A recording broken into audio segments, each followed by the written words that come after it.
You know how many committees we have at Apple? No. 0.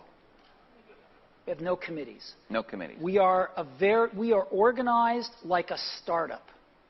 One person's in charge of iPhone OS software. One person's in charge of Mac hardware. One person's in charge of iPhone hardware engineering. Another person's in charge of worldwide marketing. Another person's in charge of operations. We're organized like a startup. We're the biggest startup on the planet. And we all meet for 3 hours once a week, and we talk about everything we're doing, the whole business. And we're great at figuring out how to divide things up into these great teams that we have and all work on the same thing, touch bases frequently, and bring it all together into a product. We do that really well. And so what I do all day is meet with teams of people and work on ideas and solve problems to make new products, to make new marketing programs, whatever it is. Some shows don't need a celebrity narrator to introduce the show, but this show does. In a world filled with endless opportunities, why would two men who have built 13 multi-million-dollar businesses altruistically invest 5 hours per day to teach you the best practice business systems and moves that you can use? Because they believe in you, and they have a lot of time on their hands. They started from the bottom, now they're here.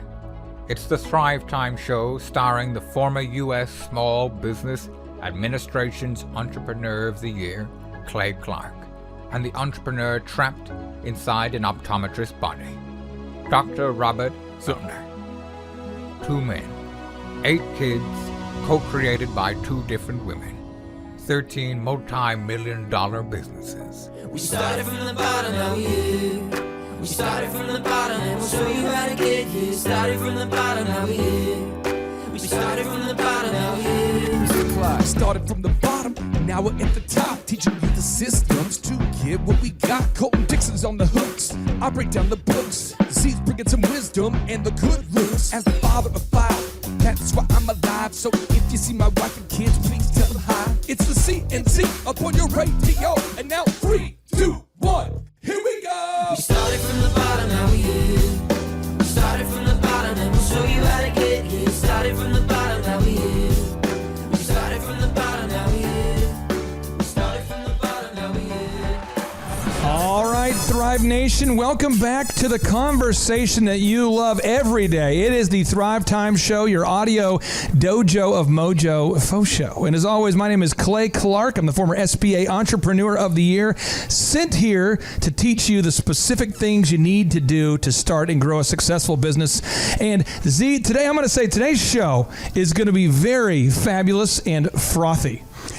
Fabulous and frothy. Those are the 2 F words. I'm so excited. I had a great morning this morning. I did something that I haven't done in years. What did you do this morning? Well, as you know, and as most of Tulsa knows, I make radio commercials to advertise my business, my main core business, Dr. Robert Zillner & Associates. And back in the day when my kids were young, they would come on and make the commercials with me, TV and radio. Yeah.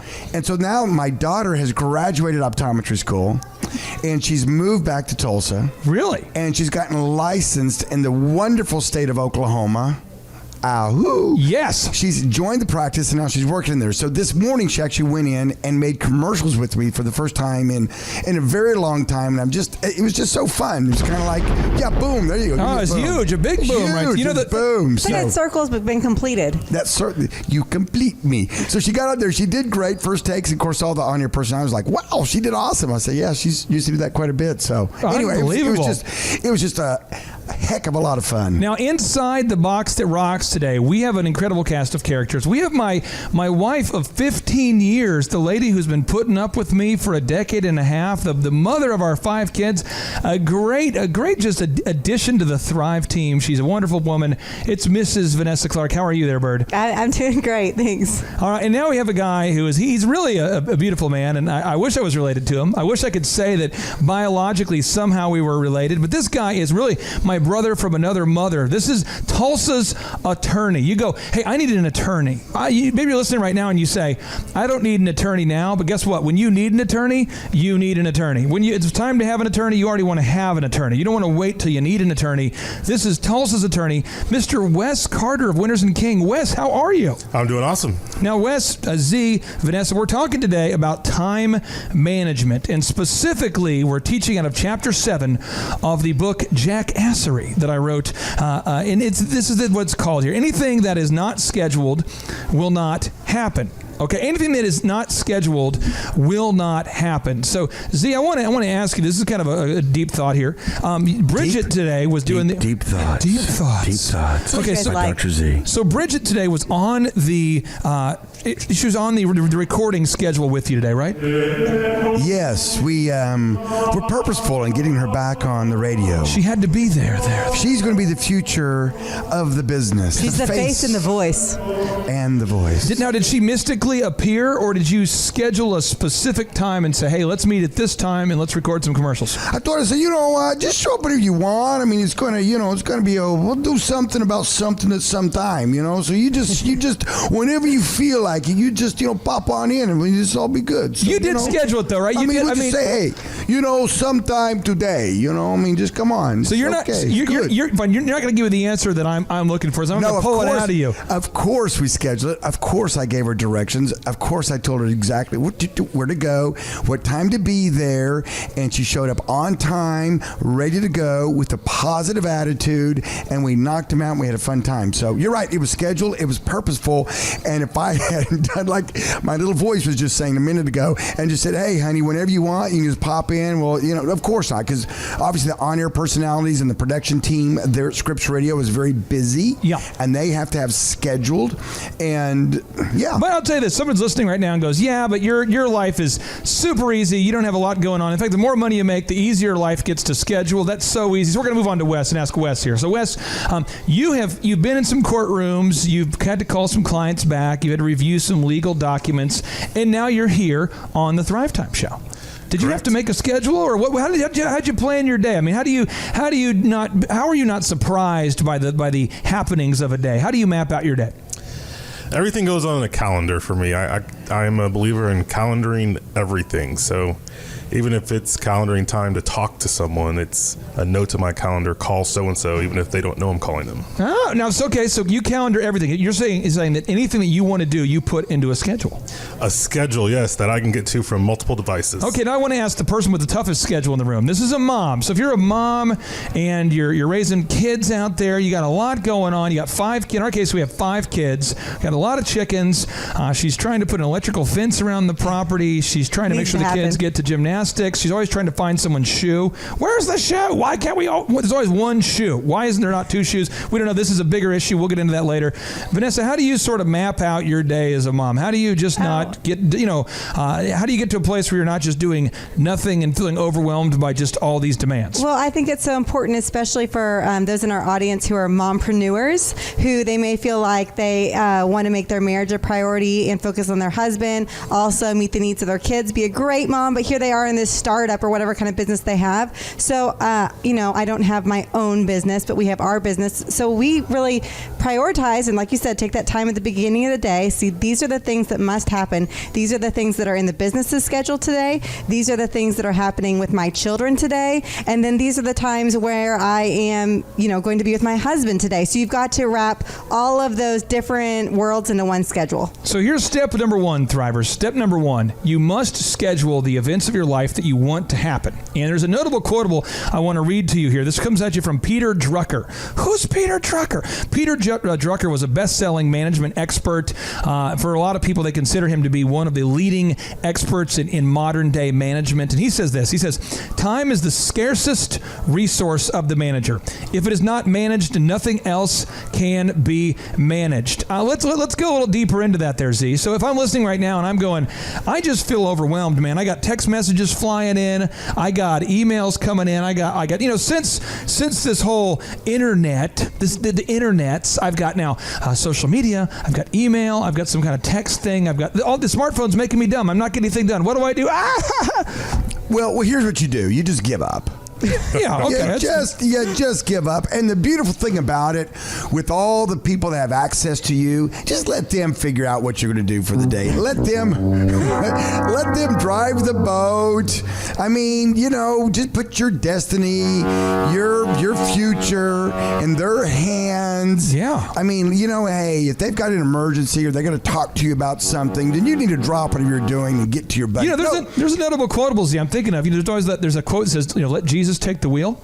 It sounds more like just let random people take the boat's steering wheel. That's what you're saying here. Well, you see that happen. So many people, their day gets hijacked. Oh, hijacked. It's like you're flying your plane and you get knock on the pilot door and you open it and some dude standing there with the gun going, we're changing the direction of I this think flight. the wise woman wizard has something here. Well, I was just thinking, along the lines of what you're saying, when you plan out the things that you need to do, I had a realization lately. I need to plan out what I'm not going to do. Oh, boy.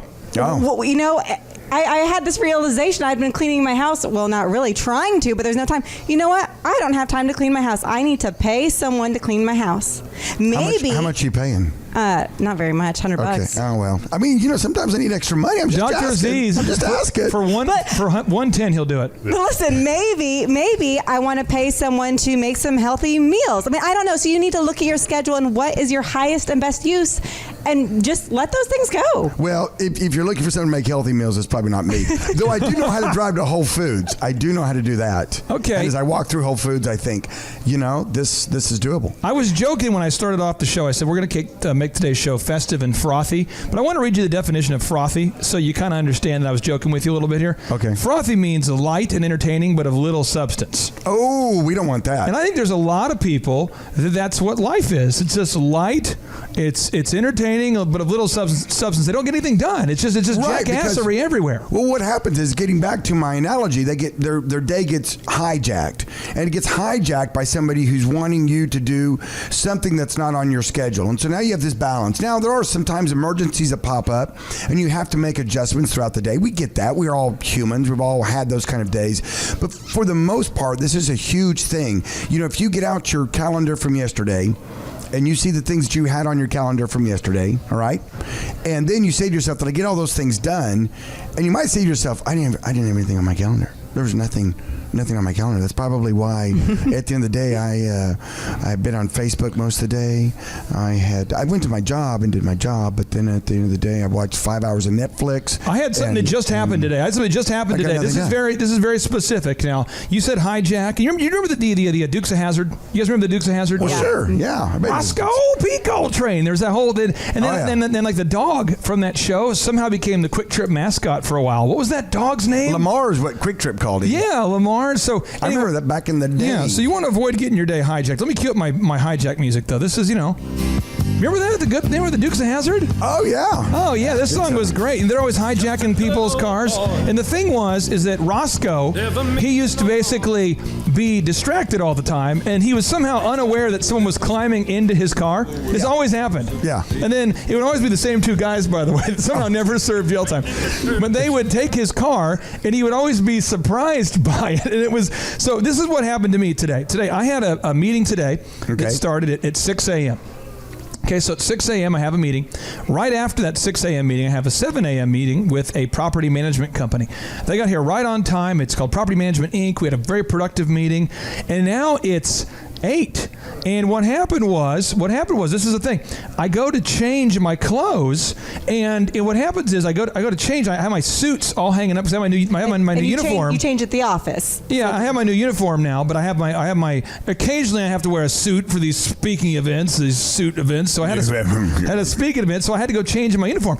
And I open up my wardrobe deal nice and early, a couple hours before I needed to put it on. And I look, and someone has knocked down the whole thing accidentally, and it's all like in a ball. And I'm like, oh no.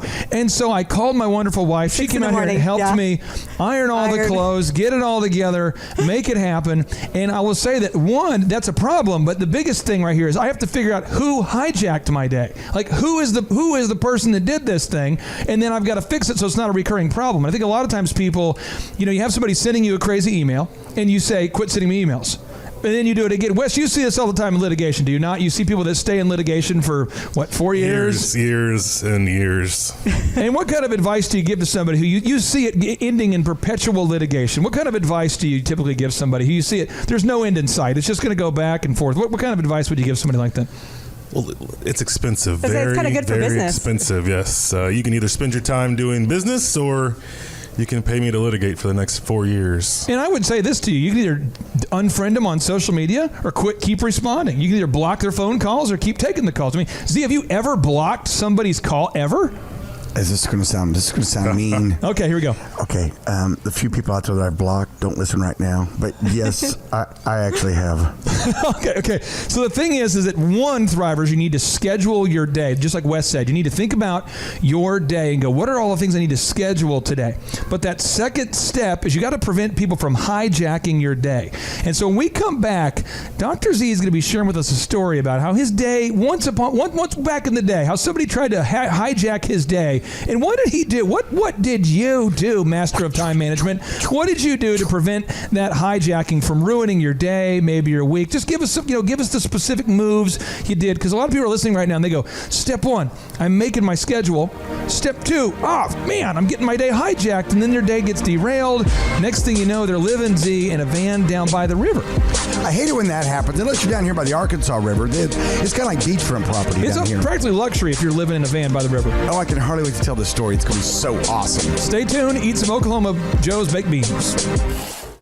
Thrivetime show on your radio. You can be talking politics, but instead you're talking about making your wallet grow. My name is Clay Clark, the SBA Entrepreneur of the Year, sent here to talk to you about how to start and grow a successful company. And inside the box that rocks, we have a man who has been fighting diligently against this horrible statistic. Forbes has given us the statistic. We are not happy about it. The statistic is 8 out of 10 small business owners fail. And this man to my right, if you're on Facebook Live, to your left, he says, I am not going to allow that statistic to be true in Tulsa, not in my town. It is Dr. Robert Zellner. Sir, how are you? I'm great, and I have a passion about that. That's why we're doing this show. We're doing this show because we're trying to stimulate the entrepreneurship spirit within you. And also, we're through mentoring, because you learn by either mentors or mistakes. Oh, mistakes. I know, mistakes are so costly. I like mistakes.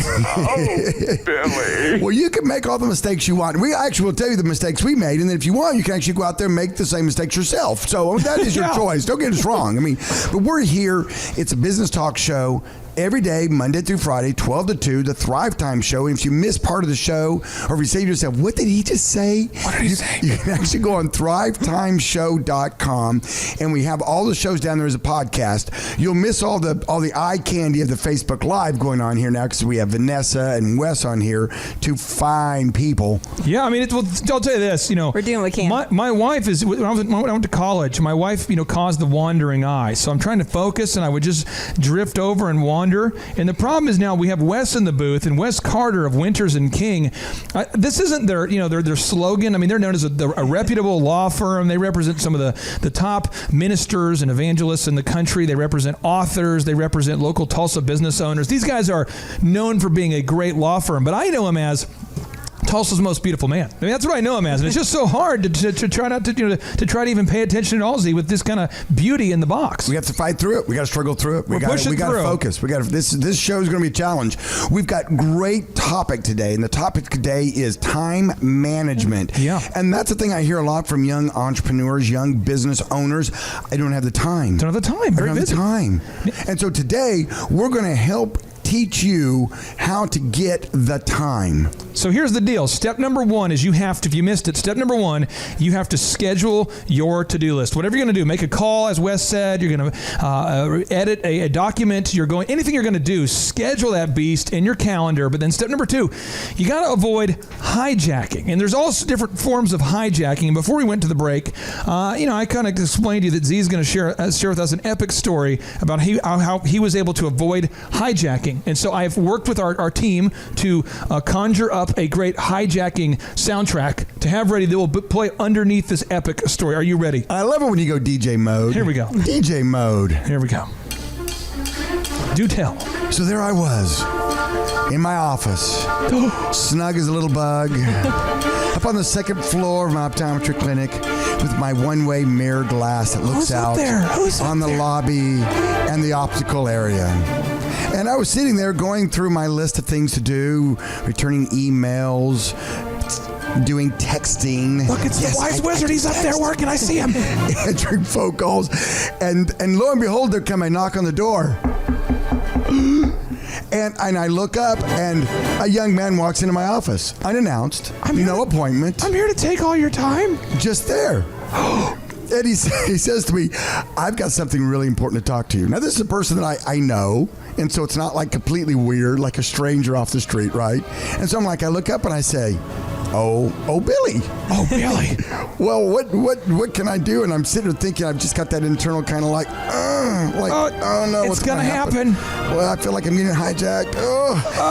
And so Billy then plops down, because that's the way you stay where you're not welcomed as long as you can, by sitting quickly. Sitting, that's the move. And you want to lose That's the something. move. You want to That's lose something you have to find. And you're thinking of everything you have to do while he's there. Well, I'll tell you, so you can counteract it. You got to know the moves. Then what you do is you just remove all the chairs.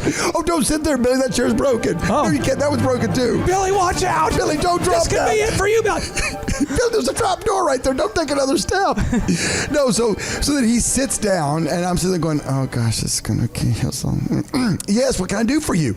And he goes, hey man, I got a great business idea. Here he goes. Here comes the hijack. I know you're an entrepreneur, man, and I know you get business, and I just want to run something by you and see what you think about it. You know, man, it's not like I need your money, but if you want to invest, that'd be cool. But I just know that you could probably just coach me up on this thing. Here comes the hijack. And I'm like looking at him going,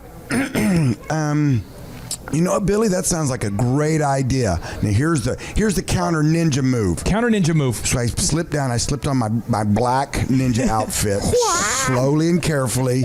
I put my little black ninja mask on right when Billy's still talking. I tie it off on the back of my head, and then I pull out my samurai sword, and I slowly spin back around in my chair. Now I'm ready for Billy. And I look at Billy and I say, Billy, that sounds like something great for us to talk about, and I'm glad you came by.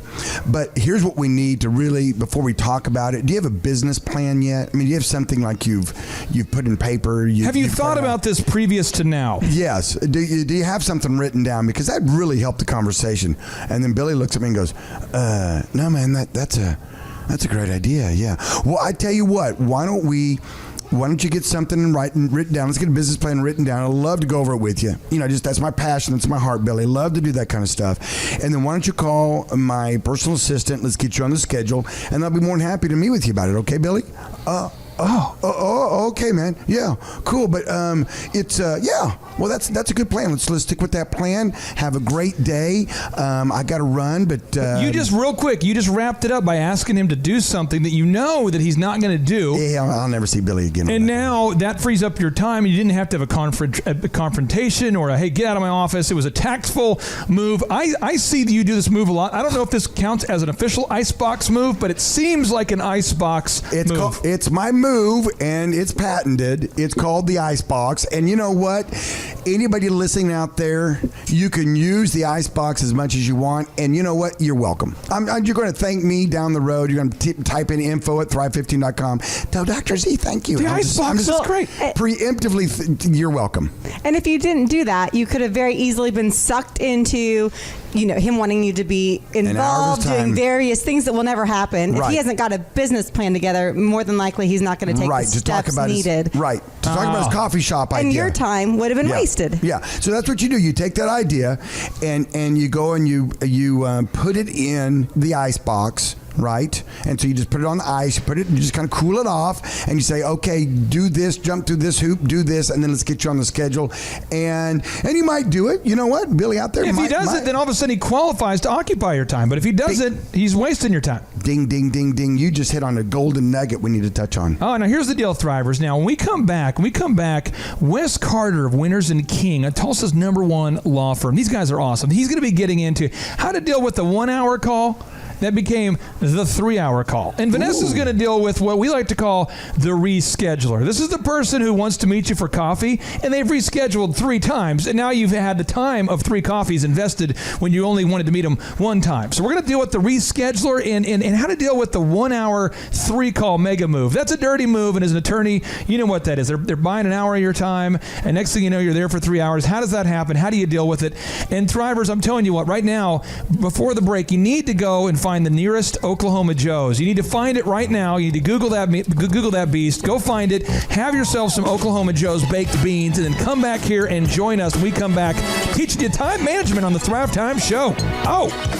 All right, Thrive Nation, welcome back into the conversation. We're broadcasting inside the box that rocks, which is located on the left side of the Arkansas River, the left coast with the most. It's also located inside the Palace of Prophets, Z, and inside the Temple of Boom. It is time to resume the Thrive Time Show. My name is Clay Clark. I'm joined here with Dr. Robert Zellner, Mr. Wes Carter from Winters and King, Tulsa's #1 attorneys. Do you have an attorney? Do you have an attorney right now? If you don't, give them a call because you want an attorney before you need one.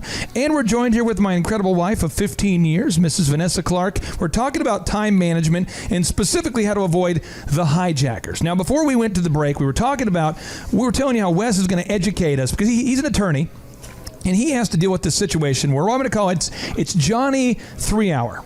Hold on. Wait one second. Okay. Oh, yeah. Right before the break, you told me to go to Oklahoma Joe's. Yes. Now, I'm there. I'm listening with my earbuds on my smartphone, and I'm in line, and I'm looking up at the menu just real quickly. My move is the burnt ends. I'm looking up at the menu right now. Okay, my move is the burnt ends. It's counter ordering there, by the way. Counter ordering. Ordering from the counter. Yes, order from the counter. Burnt ends and baked beans. And you know what?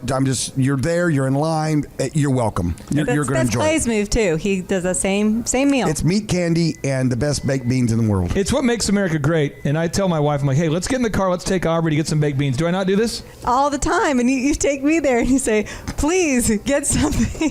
And it is good. It is a good place. But yeah, you love those burnt ends and baked beans. Oh, yeah. Unbelievable. Now, okay, I just wanted, now they can order. So now we can go on. So here's the deal. So you find yourself in a meeting that, we'll call him, Johnny McThree-Hourson. So Johnny McThree-Hourson, every time he calls you, it's a 3-hour gap of your life. Just take it. A 3-hour window. Just take it. And so you book a 1-hour meeting with him, Wes. You book a 1-hour meeting to discuss a legal issue. Yes. Or it's a personal issue. It doesn't matter. Either way, it's you book an hour. But you know that his default move is everything. He's the warm-up guy. It takes 3 hours for him to do anything. So that is the situation. So how do you deal with it when you're dealing with Johnny McThree-hour appointment?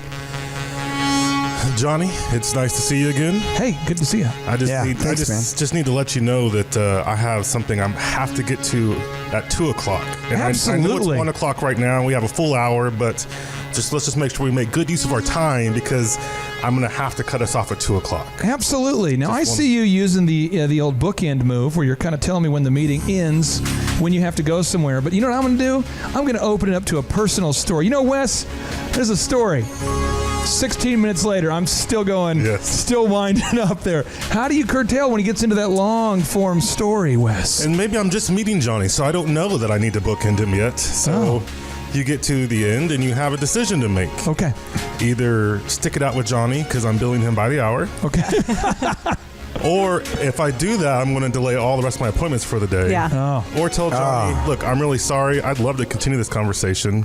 I have another opening at 6 p.m. If you'd like me to call you back, we can go there. Glad to bill you then. Right. Wait a second. Isn't your first appointment free? Isn't that the deal with attorneys? I mean, I can come in there and take 15 as much minutes. time as I can squirrel away from you. No. Until you toss me out. That's why we have to put 15 minutes on that because Dr. Z would be in there for 15 3 hours. 15 minutes. I can't even tell you one good story in 15 minutes. This is how it happens. It's like, we have an appointment here. Someone wants to see you named Robert. And you're like, is that Dr. Zellner? No, it's Robert. Come on. I know that it's Dr. Zellner. And then it's the next, he just keeps changing his voices and different moves. And he's got all the different ways to get in there for those free 15-minute disguises. Consultation. Now, I'm going to tell you a move that I like to do. And this move that I like to do with Johnny long form appointment is I like to give him a time to meet that I know he won't do. Okay, That's my so move I do all the time. Like 3 in the morning or something ridiculous? Yeah, because my first meeting starts at 6 a.m. typically. Yeah. So I know if somebody who's a long former, and I know they don't like I was like, well, yeah, let's meet like at 3 a.m. on Tuesday. They're like, oh, I can't do it. Oh, okay. And it's just like, it's a move because if it's a multiple offender who continually does the move. Okay, there you go. That's a move. Yeah, there you go, and that's right. But you don't know. I mean, what if what'd you call him, Johnny McLong meeting? What was 3 Hourson? Yeah, Mick 3 Hourson. Well, I mean, what if he has something really life changing to tell you about? Well, his new product he's selling that's going to revolutionize your life. I think what you have to do is you just have to get into it and realize when you start conversations that you only live once, and you have to decide, is this a conversation that I need to be involved in? And you're just going to be very aware of how you are spending your time. Broadcasting live from the center of the universe. You're listening to the Thrivetime Show. Now I have one more tip for how to get out of this long form meeting, and then Vanessa's going to tell us how to deal with the rescheduler. So, do you remember the movie Tommy Boy? Do you remember Tommy Boy? I love that movie. Yes. Tommy. That was a great. I think Big that movie's man in a little coat. And when you think about the deeper movies out there was Dead Poet Society. Oh, yeah. And then there's Robin Tommy Williams. Boy. I think there's which one is deeper? It's hard to because the comedy, if you watch it like the 4th and 5th time, the comedy's pretty rich. Yeah. I mean, have you really watched this before? Yeah. So the move that I think is the best move is if you know that you are going to be in a long form meeting, and Tommy Boy, they're trying to avoid the police, and they realize that like they don't have a move, and so what they do is they pull over and they act like they're being stung by bees. So here it is. Bees! Bees! Bees in the car! Bees everywhere! Oh, they're huge! They're ripping my flesh off! Roll around! Let me roll around on the ground! Forget that! I'm starting to swell up! Save yourself! Don't be the hero! Frank, I'm allergic to bees. Me too. They're huge and they sting crazy! We'll come back later and check on you. That's a move. That's a move. The old bee move. That's a move. I actually had a buddy of mine back in the day was speeding again, and he had I don't know how many tickets, and he sees that a police officer lights him up, woo, woo, woo, woo, woo, and of course he pulls over, and I mean he's just an absolute panic. I mean he can't get another ticket. I mean I think the way to take away his license. I mean it'd been a bad deal. Yeah. And he's just in ultimate panic. He's a teenager. You know, he jumps out of the car with a sense of urgency. Of course the officer's like kind of getting out of his car too, and so they kind of meet each other, and he's screaming at the top of his lungs. He goes, "My mom just had a heart attack." And he's like, "Oh my gosh, get back in your car. Go.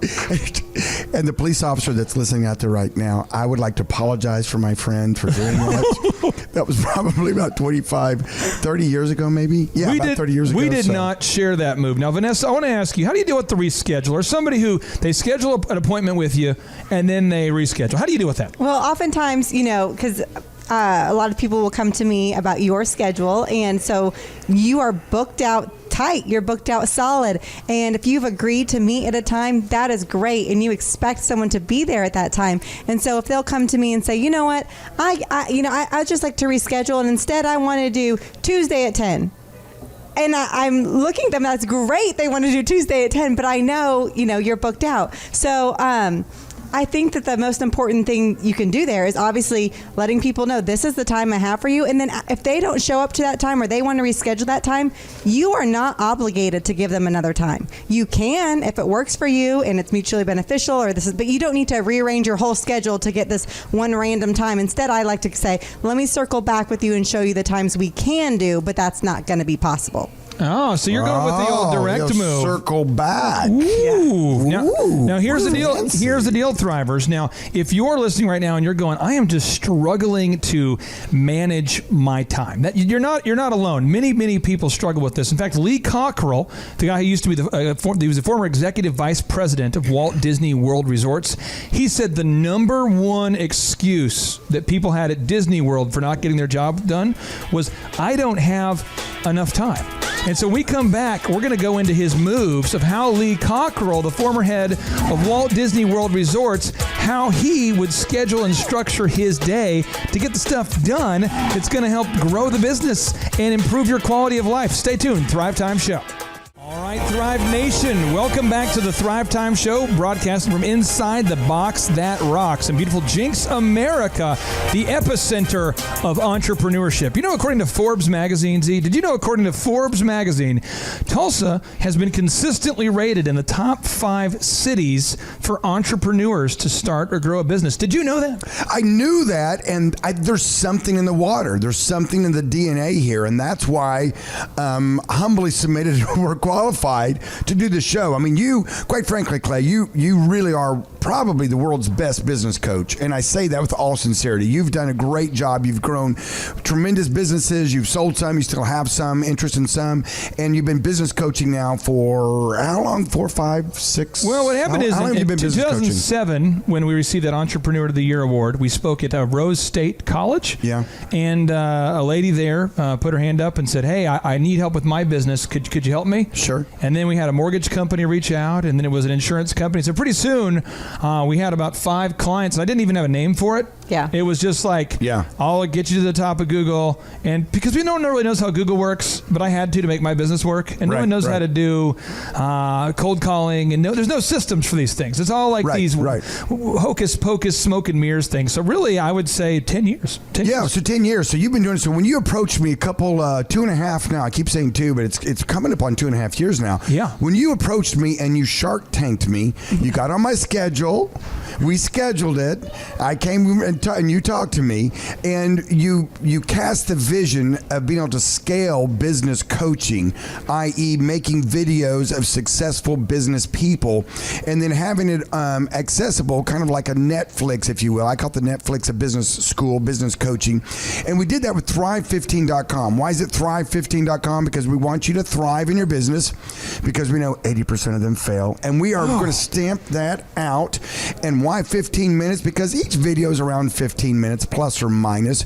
And so you can get a little bit, you can binge watch all day, or you can just do a few videos. Now you can watch them by the mentors we have on there. And we're talking about great guys. And one we're going to deep dive into here in just a second, Lee Cockrell, who does time management teaching. We have David Robinson, who's like, an NBA Hall of Famer who does sports, does academy sports and does a lot of businesses down in the San Antonio area.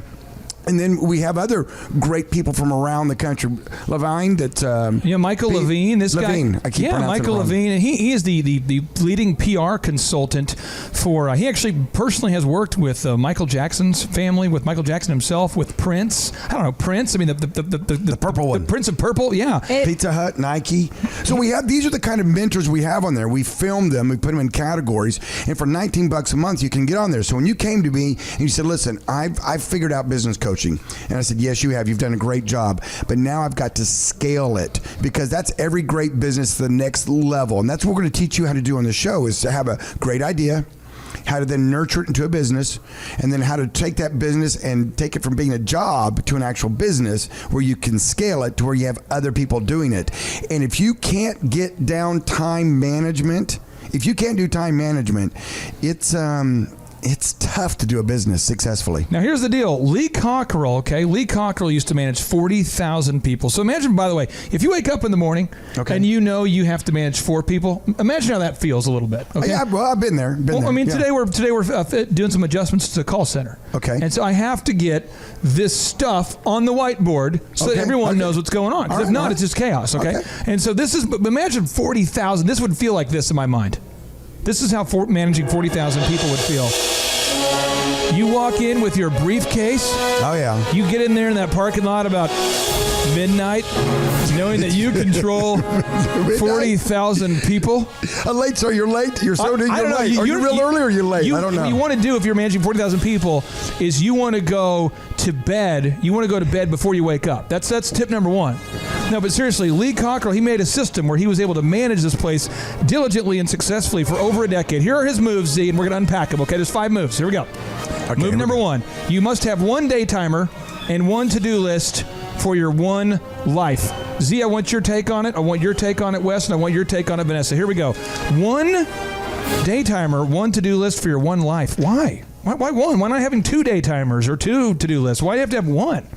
If you have two, then you're doing two things at the same time, because that's what'll happen. And of course, your day timer and your to-do list. Your to-do list is your running list of things you do, the order that you need to get them done, and then your day timers, is actually your what I would call a calendar. You want to have, and Wes said it earlier in the show too. He said, now it's so easy to sync all those together with the magic of electronics, and apps, and digital formation. I swear, I will never use a smartphone. They make people dumb today. When I was a young man, every young child didn't have a smartphone, and they were out there being smart. See, but now kids have a smartphone. They're dumb. I call them dumb phones. What do you think about that, huh? Oswald's Bagels. Well, they can if not used properly, and if you let them take too much of your life, they do have that kind of effect, doesn't it? It's kind of like, what is this? I don't know. I'll just Google it. Hey, I don't know. We never broke up on InstaFace. You would look a woman in the eye and say, it's over. It's over. But you've got to have one master list. You've got to have one master list to-do list. You have to have that. And then you have to have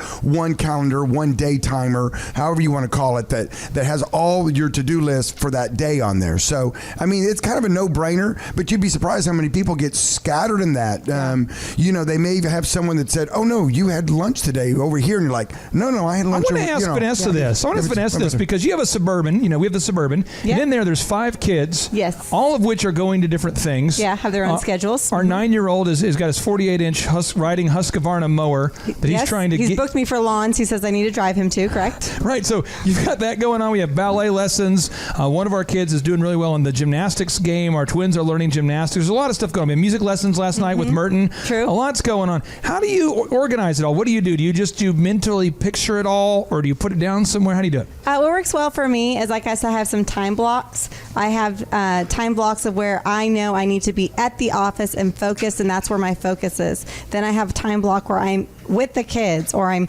taking them to their lessons. Then I also have some where I know, okay, you know what? I am at the house and the kids are at the house, but I also know I have some free time to work on some stuff independently while we're all there. So I kind of have blocks of time. And then also I do have things on the list that I know absolutely must get done, but I'm able to delegate those things out and I just check on them later. So they're still on the list, they're still important, but they're not my highest and best use. Now I want to ask you this here, Wes Carter of Winters and King, the Tulsa's #1 attorneys, by the way. Now, the question I ask you today is, do you have an attorney? Because I'll tell you what, whenever you have a legal problem, that's too late. You want to have an attorney before that time. So call Winters and King. Learn more about this beautiful man, that great company. They do a great job. Wes, I want to ask you this question. Broadcasting live from the center of the universe. You're listening to The Thrivetime Show. So how do you manage your to-do list? You've got to have a lot of legal documents you're editing and phone calls you have to have and court appearances. How do you do it? I do. I kind of use 2 different things. I have a to-do list and a calendar. They work together. Okay. So as we mentioned earlier, I have a good app. The app lets me keep a great to-do list. Are you using a smartphone or is it a handwritten app? And, I think one of the things that helped me a lot was a younger me had a home to-do list, a grocery shopping list, a work to-do list, and combining all those into just one master Wesley awesome list was a big help. Here's the thing that's making me crazy right now. This is the thing that's making me crazy. I see a lot of young entrepreneurs who they have a great idea, and what they do is they go, and remember, I am not I don't own this business. They come to me with their business and they say, listen, I need help growing my business. And I go, okay, cool. I give them a list of things they need to get done. Okay.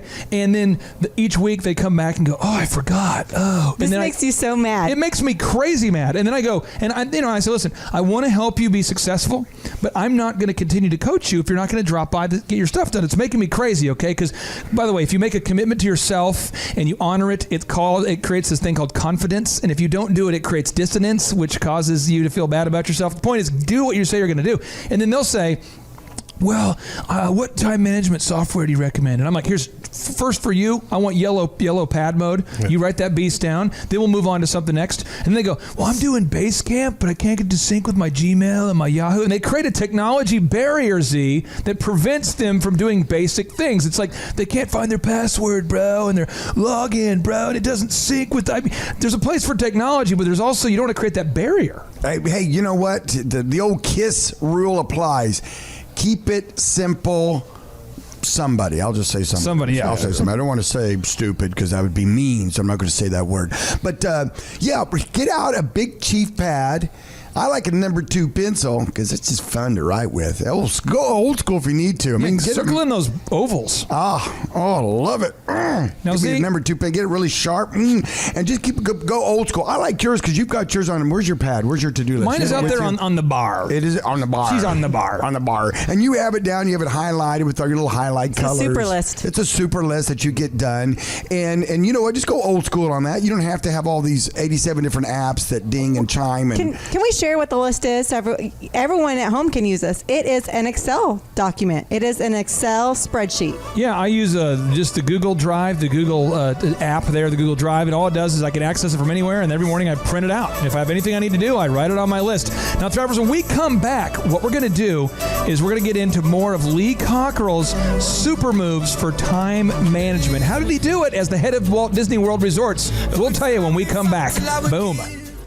Oh, it's the Thrivetime Show on your radio, and away we go. My name is Clay Clark, former SBA Entrepreneur of the Year, sent here by Scripps Radio to help teach you how to start and grow a successful business. And one of the things it's a great joy for me is the people we get to have on the show, the Oklahomies that we get to feature on the show, the Tulsa success stories, these regional and national success stories, people that have turned their dreams into reality and who are in the process of turning their dreams into reality, and just getting a chance to spend time with some great people, to actually schedule time to spend time with great people, to be here intentionally with you on the air every day from 12 to 2. And the guy to my right, this guy has been a mentor in my life. He's a guy who started off as an optometrist. Then he went from the optometry business to, what was the next business there, Z? A sleep center. And then auto auction. Then the auto auction. And then a couple of DME companies. Durable medical equipment companies. Then a horse ranch.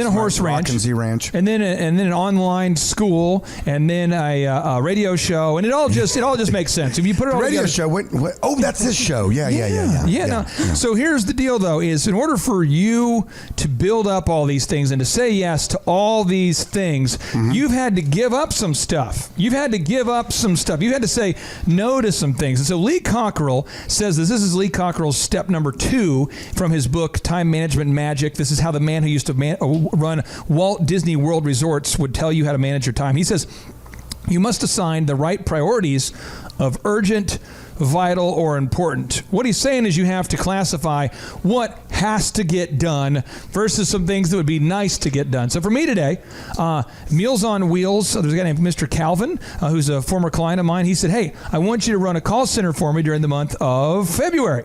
So I had to get that done, and I have to get the whiteboard built. And no matter what's going to happen, I got to get the whiteboard done for the call center management, and I have to get that deal done because I said I would. No matter what today, that has to happen. But I had to give up some things. So I want to ask you, on your daily basis, what are some things that you've had to give up that maybe other people go, oh man, I'm spending a lot of time over here, and you're spending none of your time doing that because you've had to give it up?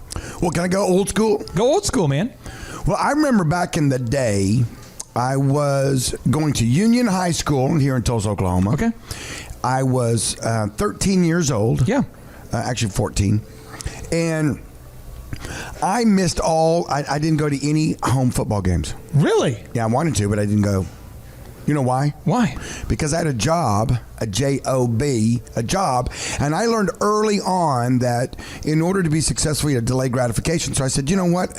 I worked at a restaurant, and the weekends were always the busy times. You made the most tips. I was a busboy, and so I had a choice. I could not work and make money, or I could go to a high school football game and watch the team play.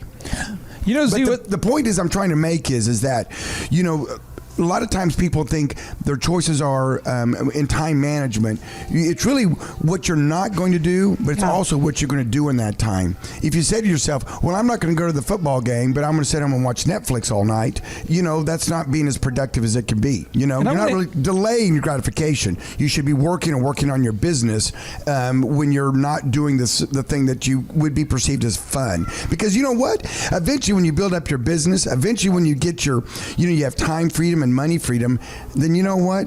Then you're at the Super Bowl. Then you could go watch any football game you want to watch whenever you want to watch it. Now I want to ask Vanessa this here, because you as a mom of 5 kids and working with me in the businesses, there's things that you give up that maybe other moms who are listening, they feel like they have to be the super mom and this mompreneur. They're trying to run a business, and they feel like there's a big list. I don't know what society, because I'm not a woman, I don't know, but there's a big list. I think women put a lot of pressure on themselves to do all these things that society says you have to do this and you have to do this to keep up with Miss Jones. You know, Mrs. Joneses. What kind of things have you had to give up to say yes to what you do now? Well, first off, we're in a great situation. We're really blessed that I have you as a teammate, so I'm not having to, as a mom, run an entire business by myself, but instead, we have a family business, and you primarily run all of it, and I see myself as your right hand. I'm there to help whatever you need. But you're my life coach. But what I have given up, I guess, in just if you have 5 kids anyways, you have to look, and I would say, Havana, you have these 3 lessons that you take. Which 2 do you like the most? Or because at some point it is too much to take 5 kids in 3 different directions each. And so I think just going down and seeing what is your highest and best for each child, what are their giftings, for myself, how can I best assist my husband, you, and where can I used to come into the office and buy all the supplies. I thought, this is ridiculous. I don't have time to do it. Okay, I'm going to have someone else do this. I used to by hand myself do all the taxes. Now I said, you know what? I'm going to grab this lady to assist me. You get all these things ready for me, and then I will oversee it. So really seeing what parts you can delegate out and give to other people is huge for me. And as a mom, to know you don't have to do it all, but you have to take care of your husband, your kids, and if you have a job, assisting there. Now, Thrivers, if you're listening right now and you have a pen nearby, or maybe you're in your car, or maybe you're at the office, I want you to just pull over for a second, get out a pen, and I want you to make a list of things that you have to give up. A list of things you have to say, hey, this is a trade-off I have to make to get where I want to go. And in a way, I'm giving you some time to write here. There's a song that comes to my mind here. You remember Marvin Gaye? Got to give it up? Got to give it up. Oh, yeah. He used to go out to parties, He used to do that. But no, he said here he is. He used to go out to parties, But he says, no, I got to get stuff done. And he used to stand around. No, he's no longer going to parties and standing around because he's getting stuff done. That's Marvin Gaye right there. He gave up going to parties and standing around. Look at the sacrifice right there, Zeke. Now he's getting down. Yeah. Now he's getting down. I love that. You're right. I mean, you have to prioritize. And his step number 2, Lee Cockrell's step number 2 is that, one thing that I see is that so many people are doing something that's on their list, but it's not the most urgent thing on their list. It's not the thing that they need to get done the most right then.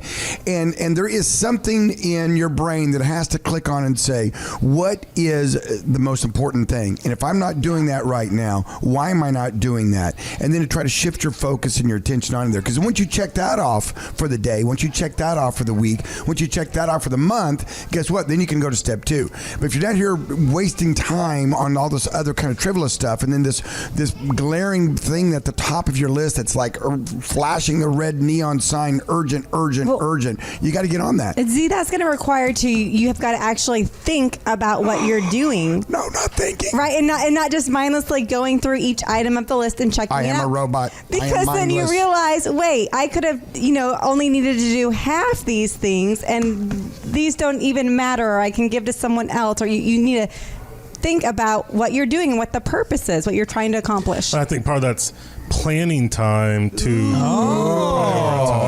okay, now real quick, the attorney. Now we call this at Thrive 50, we call this meta time, or above time, from the Greek word meaning above or beyond. The idea is you want to schedule time in your day every day to organize your day and to think about where you are versus where you want to be, and plan out the life you want instead of just living the life that's given to you. And it requires you to have a daily discipline to do that. And I want to ask you, Wes, when do you plan out your time there, time planner guru? When are you planning it out? It's usually a little bit of both. It's the night right when I'm done in the evening. I'll look at the next day and try to get a game plan together.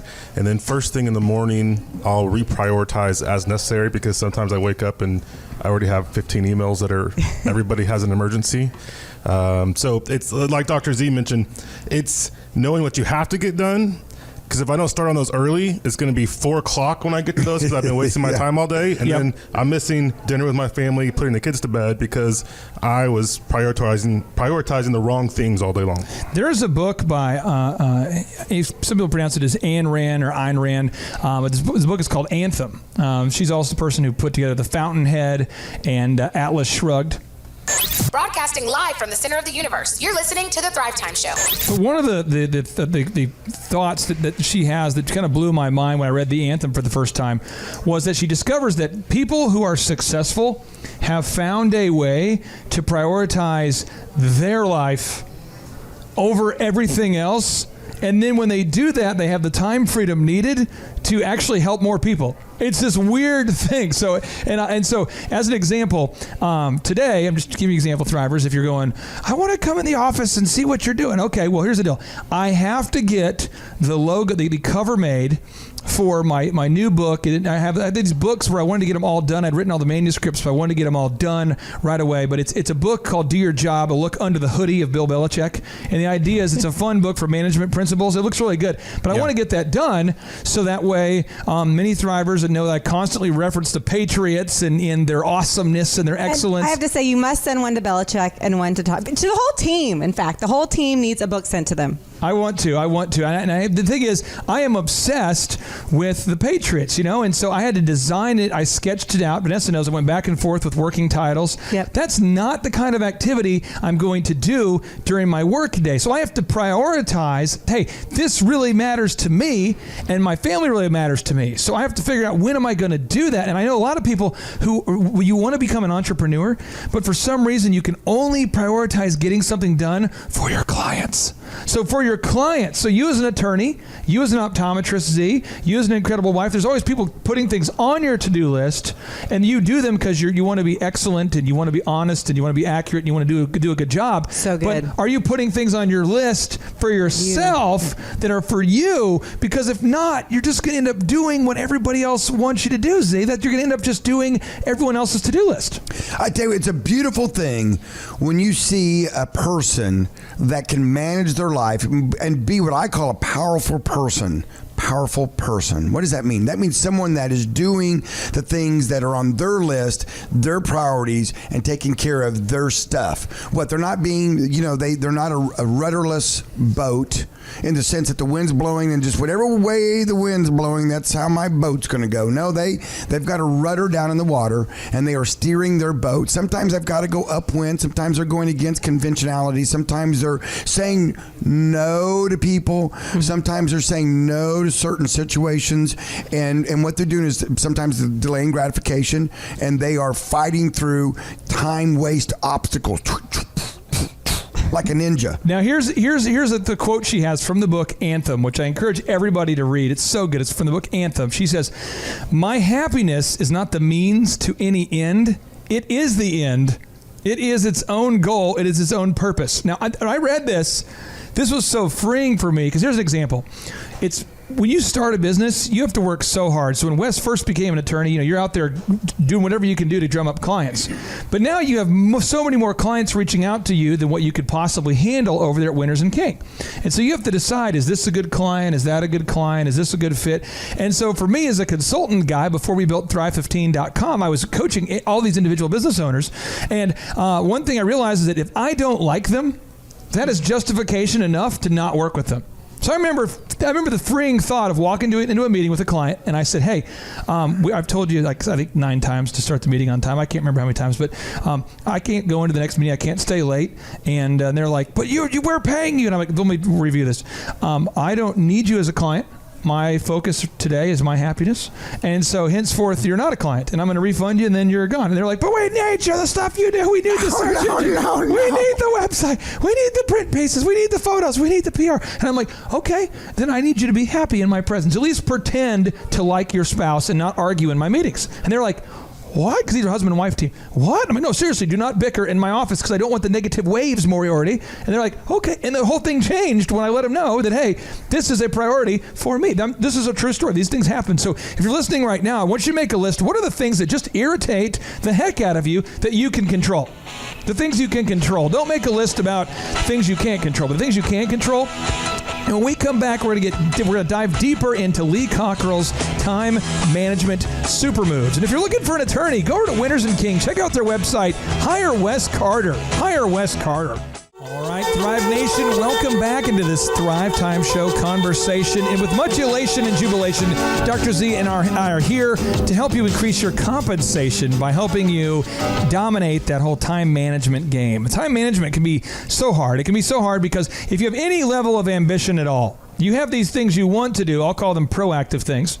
And then you have these things that you have to do called reactive things. So you have things you have to do, and you have things you want to do. And if you have any ambition at all, a consequence of that is you have to find a way when the whole world is pushing, the winds are against you. How do you get ahead? How do you navigate that? And it can be so frustrating when you just want to get something done, but you have all these things that are given to you. And it's so important. You know, this show is all about encouraging you to start and to grow a business, all right, and all the aspects that come with that.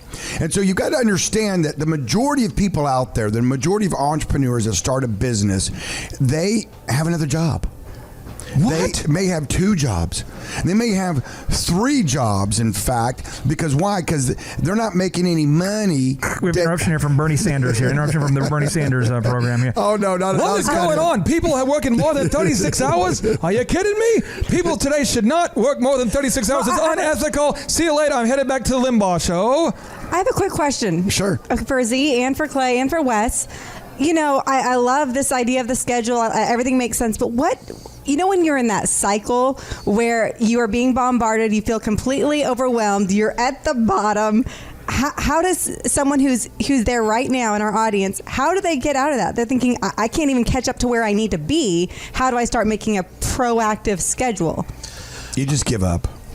You just give it up. Do it. You don't want to go and get cardboard. Here's the thing: cardboard makes a fine home. Yeah, absolutely. And Tulsa's full of overpasses, and most big cities are, for that matter. Well, it's kind of romantic almost when you think about it. Think about it, Wes.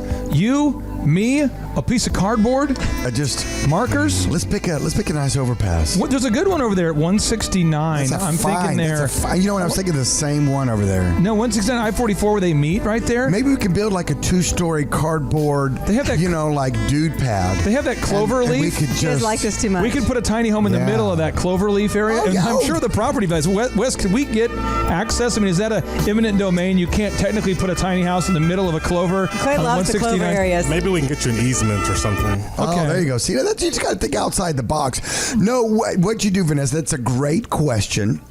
And just like I was saying a little bit earlier, you know, sometimes you have multiple jobs and then you start your business small, start small and you start to grow it. And it can be overwhelming. Time can get away from you. And let's say you're right. Let's say you're behind, you're underneath. You take a deep breath. And we're going to take it one step at a time. That's where you make your priorities. Mm-hmm. You know, that's where you say, okay, all right, I've got more than I can deal with right now. What's the most important thing? And just focus on that. What's the next most important thing? And then just focus on that. Get your master to-do list. That was in our earlier part of the program. If you missed it, thrivetimeshow.com. Listen to the show again. And then what you do is bosses make big obstacles seem so small. So small. So that's what you do. It's an overwhelming task, Vanessa. Yeah. And if you look at the whole thing, you'll say, give me some cardboard. Give me some cardboard. Can't do it. I give up. Oh my gosh. Yes, I'm gonna have Wes give me an eminent domain. I get the clover leaf. I'm just gonna build a cardboard So there's house. hope for people who are in that situation. They just need to realize, you know what, I don't need to do all this today. Yes. I'm doing like what Dr. Z said. I'm going to prioritize and just do these like the old Chinese ones. proverb about eating an elephant. And I don't know if it's Chinese or not. The Chinese definitely wrote a lot about elephants. Well, of course they did. When you have an elephant laying there in front of you and you've got to eat it, it's overwhelming. It's impossible unless you take it down into small little bites. So small. Now, Wes, I want to get your take on this. Vanessa was asking, you're totally overwhelmed right now. You're listening. What do you do, man? I think, as you mentioned earlier, sometimes you have to cut some of it loose. Yeah. I saw all the news articles yesterday about Trump repealing. Woo! Repelling. And I think you have to do that to your to-do list, is start repealing some things and taking some of it off your plate that's not a priority. Either delegate it or decide that those aren't good things for you to be spending your time on. Now here's the deal. Thrivers. I have a story I'm gonna share right now, and it's sort of a backhanded Sean Copeland compliment. One of our generous sponsors here. He is a sponsor for Regent Bank. He's the head of Regent Bank. He's the CEO, the president of Regent Bank, and Regent Bank, they sponsor this show. Oh yeah, they're a great bank. They're a business bank, and so if you're out there wanting to start a business and you're saying, I'm going to listen to Thrivetime show and this is the year I'm going to do it. Now, oh wait, I got to have a banking partner. Regent is a great banking partner. I'm going to cue up some storytime music for you. Okay, yeah. I love it when you get in story mode. Okay, here it is. Hold on. All right, so the year was, it's about 2003. Vanessa and I lived in the Silverwood neighborhood, the Silverwood edition. Oh, yeah. We were the young people who always said, what does your dad do for a living? And I'm like, I own this house. This is my house. My dad doesn't do anything for a living. This is my house. My dad technically has a job, but this is my house. So anyway, we're living there. We got the DJ empire growing. DJConnection.com was growing. We're getting boxes delivered of equipment all the time. True. And I meet this beautiful man who at the time worked for Citizens Security Bank at the Bixby Chamber of Commerce. He walks up to me. He's 10 years older than me. He is where I want to be. He's the head of that bank, and he's the head of the Bixby Chamber of Commerce. And he says the magic word, Z. He says, would you be interested in sponsoring the Bixby Blues and Barbecue Festival? Oh, wow. And I said, oh, I would be honored. See, there's a lot of honor there. And so I said, yes. Next thing you know, I just want to clarify. So I think it was a huge event, but we weren't necessarily getting paid. It was the first we were honored event to be sponsoring it, so we weren't getting paid. There was so much but we were honor. sponsoring. There was so much honor. But this was the first year they had done it. Yes. And so I remember talking to him, and I'm going, okay, I can do this. Well, then I look at the list of what stuff we need to get, and I have to get like a 100-channel mixer, and I have to get a Sirwin Vegas subwoofer, and all these speakers. Because you were a DJ for like events and weddings, all that, and this was a big band, right? They wanted full-on live music, correct? Exactly. And so I ended up out of our niche a little. Hiring a guy named Branham who ran the sound. The guys ended up living at the park. Yes. For literally for three days. They were there, not figuratively. They did not leave the area for 3 days. The Washington Park there in Bixby over there by the river. They stayed there for 3 days, and it was kind of raining and such. And you had to buy tons of equipment. Like $20,000 of gears just for this event, right? I mean, it was and we wouldn't be able to do an event again after like this because it was really out of our niche. And then I think because it was out of our niche, we didn't do like. I mean, what was Sean's reaction when we were done? Oh, well, I think Sean was very grateful. Sean was very grateful, but I was very hateful because I was working there, and what happened was the trade out consisted of media coverage. Oh yeah, and we got him for free too. Got to have the barbecue. Fox. What happened is Fox showed up and they panned the camera. They said, "We're reporting live here from Fox 23, yada yada, at the Bixby Blues and Barbecue Festival, and people are having a great time here, folks." And the camera pans by, and I'm like, "Mom, and that's it." We'd been waiting like all day for that. We had our big signs. And after the event, I remember thinking to myself, oh my gosh. And you know what I said? I'm never going to lose this relationship with Sean Copeland because I went to the bottom of Hades and back for this man. And you know what? We've stayed friends this entire time. That's how I met Sean Copeland, was doing that event. And so the apex of the story is Sean, he's a great guy, and he stays in touch with his friends, and he honors relationships, and that's how we met. The bad news was I devoted an enormous amount of time to a completely unprofitable activity that I would never do again unless I was completely out of my mind and unable to, I don't know under what circumstances. The entire space-time continuum, Z, would have to change. I need to add one thing. I think it rained, too, and the equipment all got... It rained the entire time. It was like a monsoon. So, Z, when we come back, we're going to help people get out of that doom loop where you find yourself volunteering for the Bixby Blues and Barbecue Festival without compensation for 3 days straight in the rain. Stay tuned. Welcome back to the Planet's Best Business Show. If you're wanting to start or grow a successful business, you have found your show because we are in the know of what you need to do to start or grow a successful business. And we like to have a lot of fun on the Thrivetime Show, but we also like to teach you very practical steps and tips that we've learned from tycoons, from our own experience, from millionaires, from gurus, from everyday success stories. And one in particular that we're talking about today is Lee Cockerell. He's one of our Thrive 15 2015.com partners. He's the former executive vice president of Walt Disney World Resorts. He, by the way, once managed 40,000 people. It's even hard to say. It's hard to say that.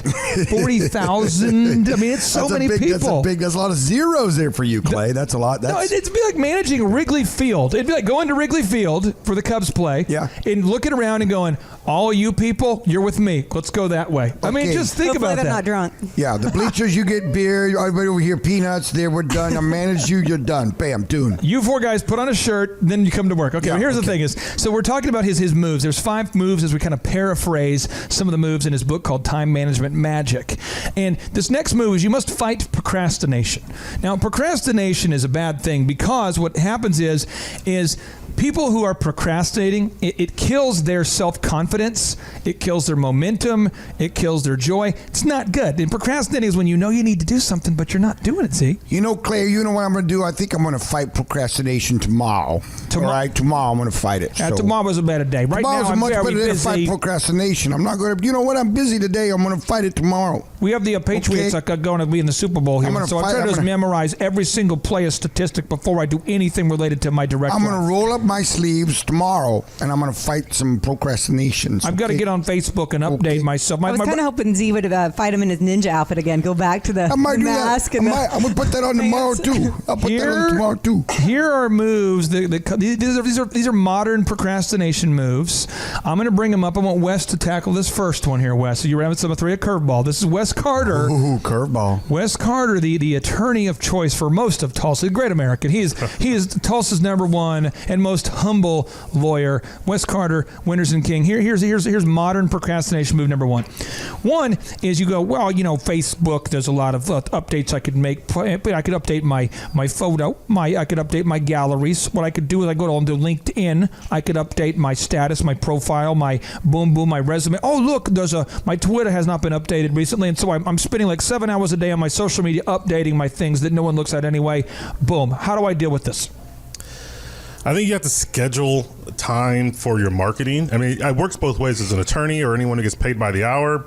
If you're not careful, you're behind your desk all day doing things that are making you money, but you're not thinking about your business big picture. And it works the opposite way. If you spend all your time worrying about marketing your business, you're not getting anything done. So I think it's finding that balance that works for your business. That I spend some time thinking about growing and doing a good job on big picture things, but I don't neglect the day-to-day activities of what people are actually paying me to do. Did you have to have like a aha moment to get there when you realized I'm doing all of this one thing and not even paying attention to the other part, or you just had it from the beginning? Well, no, I had the Winters of the Winters and King told me when I first started the firm about a decade ago, be careful, you'll get stuck behind your desk all day doing work because there's so much work to get done that you won't take any time to think about improving, growing, being better. I think that's one of the best pieces of advice I got. So he was like a mentor. He is, yes. Both of our founding partners have been wonderful. And by the way, what's your website, my friend? Where can people learn more about your incredible law firm? www.wintersking.com, or we have one for churches and ministries specifically, which is churchlaw.tv. For all the listeners out there who are in the lobby of Regent Bank right now, you've brought your own radio device into Regent Bank so you can listen while eating your Oklahoma Joe's, your baked beans. It's hard to pay attention sometimes when you're eating the baked beans. You get so mesmerized when you begin to put the baked beans in your mouth. It's hard to listen sometimes. Broadcasting live from the center of the universe, you're listening to The Thrivetime Show. So if it was hard to listen, I got distracted a little bit, my friend. What was that website? One more time there. www.wintersking.com and www.churchlaw.tv. Now here's this next move. Now Z, this is I'm giving you Lee's teaching us a move here, what we should do to manage our time more efficiently. But I am giving you an absolute softball and a chance to completely rip me, and I'm okay with it. I'm ready. I'm eyes wide open. Here we go. So this is Lee's 4th move. You must be mentally present at all times, including when driving. So you must be mentally present at all times. You're in your office, there's a meeting going on, but you're on your laptop working on something else while the whole team. The whole reason to have a meeting, by the way, is for everyone to get together and who needs to be there to decide on something. You don't have a meeting unless the people who are there need to be there. So if they don't need to be there, don't have a meeting. But if you're having a meeting, people need to be there. You're on your laptop, you're mentally distracted, or you're in a car, you're listening to John Legend, and you're mentally somewhere else. Now, I know when you're most mentally present. You are making your to-do list, and I can walk in the room, be talking to you. This happened 2 days ago. And by the time I get about a foot away from him, he yells and screams and jumps like he didn't know I was there because you're so focused and mentally present on this list you're making. Would you taser him or something? I mean, no, you would think. I typically put my hood on while I'm doing my to-do list. I have my hood on, and I'll do this, and I'll get my music going, and I'm just typing. I'm like writing a book or typing or do something.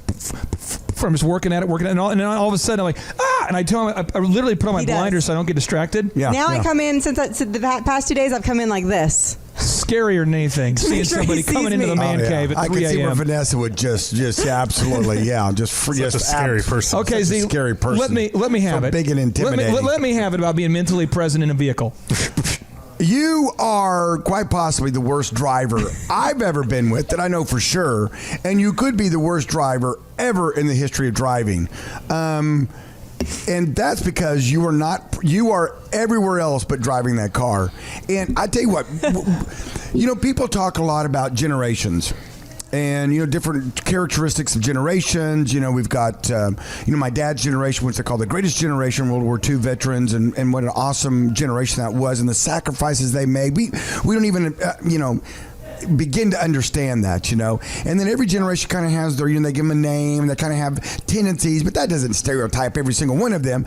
But the millennials, the younger kids of today, being present even when you're talking to them is pretty, what, bro? Makes me a little crazy, bro. I don't know that I can have a conversation with them where they're not, with their phone, trying to talk to you the whole time. You're like, put that thing down, bro. Seriously, when we hide it, destroy it. Here, let me throw it in the Arkansas River. Don't worry, it won't get wet. It's beachfront out there. It'll be okay. You can retrieve it. I have a true millennial story that happened in our office 2 years ago. So funny. Okay. One guy is showing a guy a tattoo. It's going to be a arrow with a circle on it. Sure. And he's showing it to the other guy. And they're in our office on Photoshop going, bro, this is going to be my new tat. And there's like templates you can buy for tattoos. Okay. So the other guy's not even paying, I'm serious, this is a true story. The other guy's not paying attention going, oh, cool, bro. Cool, bro. Yeah, you should see what I'm doing, bro. And the other guy's like on his smartphone going, oh, cool, bro. And they're doing this back and forth. Well, they get to work, and one day, I don't know what happened, they have their sleeves rolled up, and they literally have the same tattoos. And it's so, two dudes. It's like if you come to work and you're wearing exactly matching outfits. It always feels kind of weird. Day after day after day after day after day after day. And then neither one of them were paying attention while emailing each other back and forth tattoo ideas. They literally went in, had tattoos done. They were the same. I'm like, what are the chances of that? It's like 1 in a million. It's ridiculous. Here's the trick. Here's the super move. And here's the only way you can ignore your phone. Okay. When you're in a meeting or you're hanging out with your buds or your family, there's only one there's one super move you have to do. What is it? And when we get back, I'm on edge. I'm going to share it with you. Oh, I'm going to stick around inside the box that rocks and down some Oklahoma Joes. We'll be right back. All right, Thrive Nation, welcome back into the conversation. We're talking about time management, how to get more stuff done. Now, I'm going to tell you this. Henry Ford had a quote back in the day, and he was talking about how, it's hard to build a reputation based upon what you're going to do. Oh, see that? It's hard to build a reputation based upon what you're going to do. No, no, it's not. Oh, and really? You get the reputation of a procrastinator. Because you're always going to do it. And the thing about doing something and becoming a doer is people are attracted to people who get stuff done. Get her done. And I want to kind of make sure that as we're teaching you these moves, that we don't get too far away from our F6s. Okay, because the whole point of being efficient at managing your time is so that you can accomplish your F6 goals. And I'm going to read those off to you, okay? One, you have your faith. Okay? What are your faith goals? Your family, okay? Your friendships. Mm-hmm. Your fitness. Oh, yeah. Your finances. And this just it from our home office. Number 6 is... fun. What a scheduled time to have all some work fun. And no play. makes Clay a boring dude. Oh, okay. Now here's the deal, Thrivers. So time management, we're going through Lee Cockerell's moves. This is the guy who used to be the executive vice president of Walt Disney World Resorts and a member of the Thrive15.com mentor team. And he talks about this move, how you must be mentally present at all times. We just covered that. But now you have to get started. I mean, eventually you have to get started, Z. Well, I left everybody with the hanger. Oh, I'm so sorry. We got we got to have like a That cliffhanger, like light that flashes. Well, you what know? happens is I get so worked up. I'm down in Oklahoma Joe's in between them, and I don't know if he's putting an addictive chemical in there, but I believe he is, and it's causing my brain to just misfire. I need to talk to him about what is the addictive chemical that's completely organic and tastes so good in those Oklahoma Joe's baked beans. Back to the story. Yeah, Wow. set it up again for those who missed, who were just tuning in now. I was setting up is that the super move on how to not let your phones, i.e. smartphone, interfere with your business meeting, interfere with your friendship meeting. Hey, let's have coffee, okay? And then you're on your phone the whole time. That's not quality time. Or interfere with your family time. There's only one super move you can do. Come on now, give it to us. On there, and that is you take your smartphone, i.e. your phone, and you turn it off. What? I know, that's crazy. I think that scares people. Did I just say that? Could I say die? that out loud? Is that ethical? Could I die? Is that... Would my heart stop? I feel like my heart is connected to the... What if someone it has needs a to reach me? pacemaking ability in my phone that keeps my blood flowing. Well, turn off your phone, because I'll tell you this.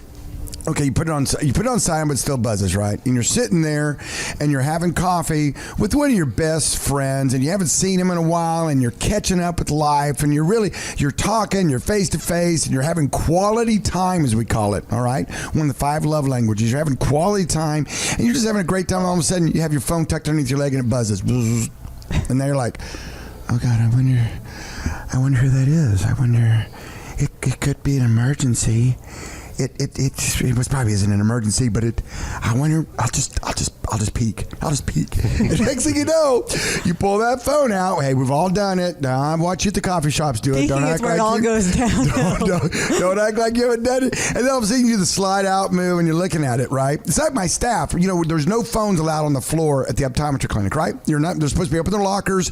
Hey, you get a 15-minute break every so often. You can go up there and check. If it's an emergency, they could call the landline and say, it's an emergency, get Billy on the phone. So there's no excuse for emergencies, right? And so sure enough, the other day I'm walking through and I see someone in their scrubs pull out their smartphone and do the move, right? To pull it out. Do the move. And they're looking down. They're looking down. It's a super move. And they're looking down at that smartphone, No right? one can tell they're doing it. And no one's seeing them, but I'm sitting there looking right at them. And then they slip it back into their scrubs and they look up like nothing happened. And I'm staring right at them, and they kind of look back over. They see me, and I'm like, really? Really? One, you're not supposed to have it down here, and 2, you're going to do it in front of me. I mean, can you at least wait till I walk by before you take a peek? Now I have a slight rant I want to go on here. This is fueled by Naval Ravikant. Okay, yeah. He's the guy who, if you get a chance to look up AngelList, it's a company that connects venture capitalists to potential startups.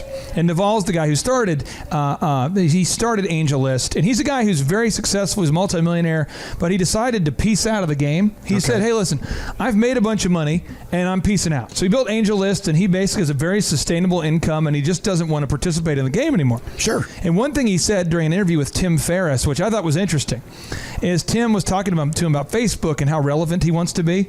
And he goes, now he invested in Facebook. Naval and Peter Thiel, these guys invested in Facebook. And he explained this. He said, let me tell you how we designed it from the inside.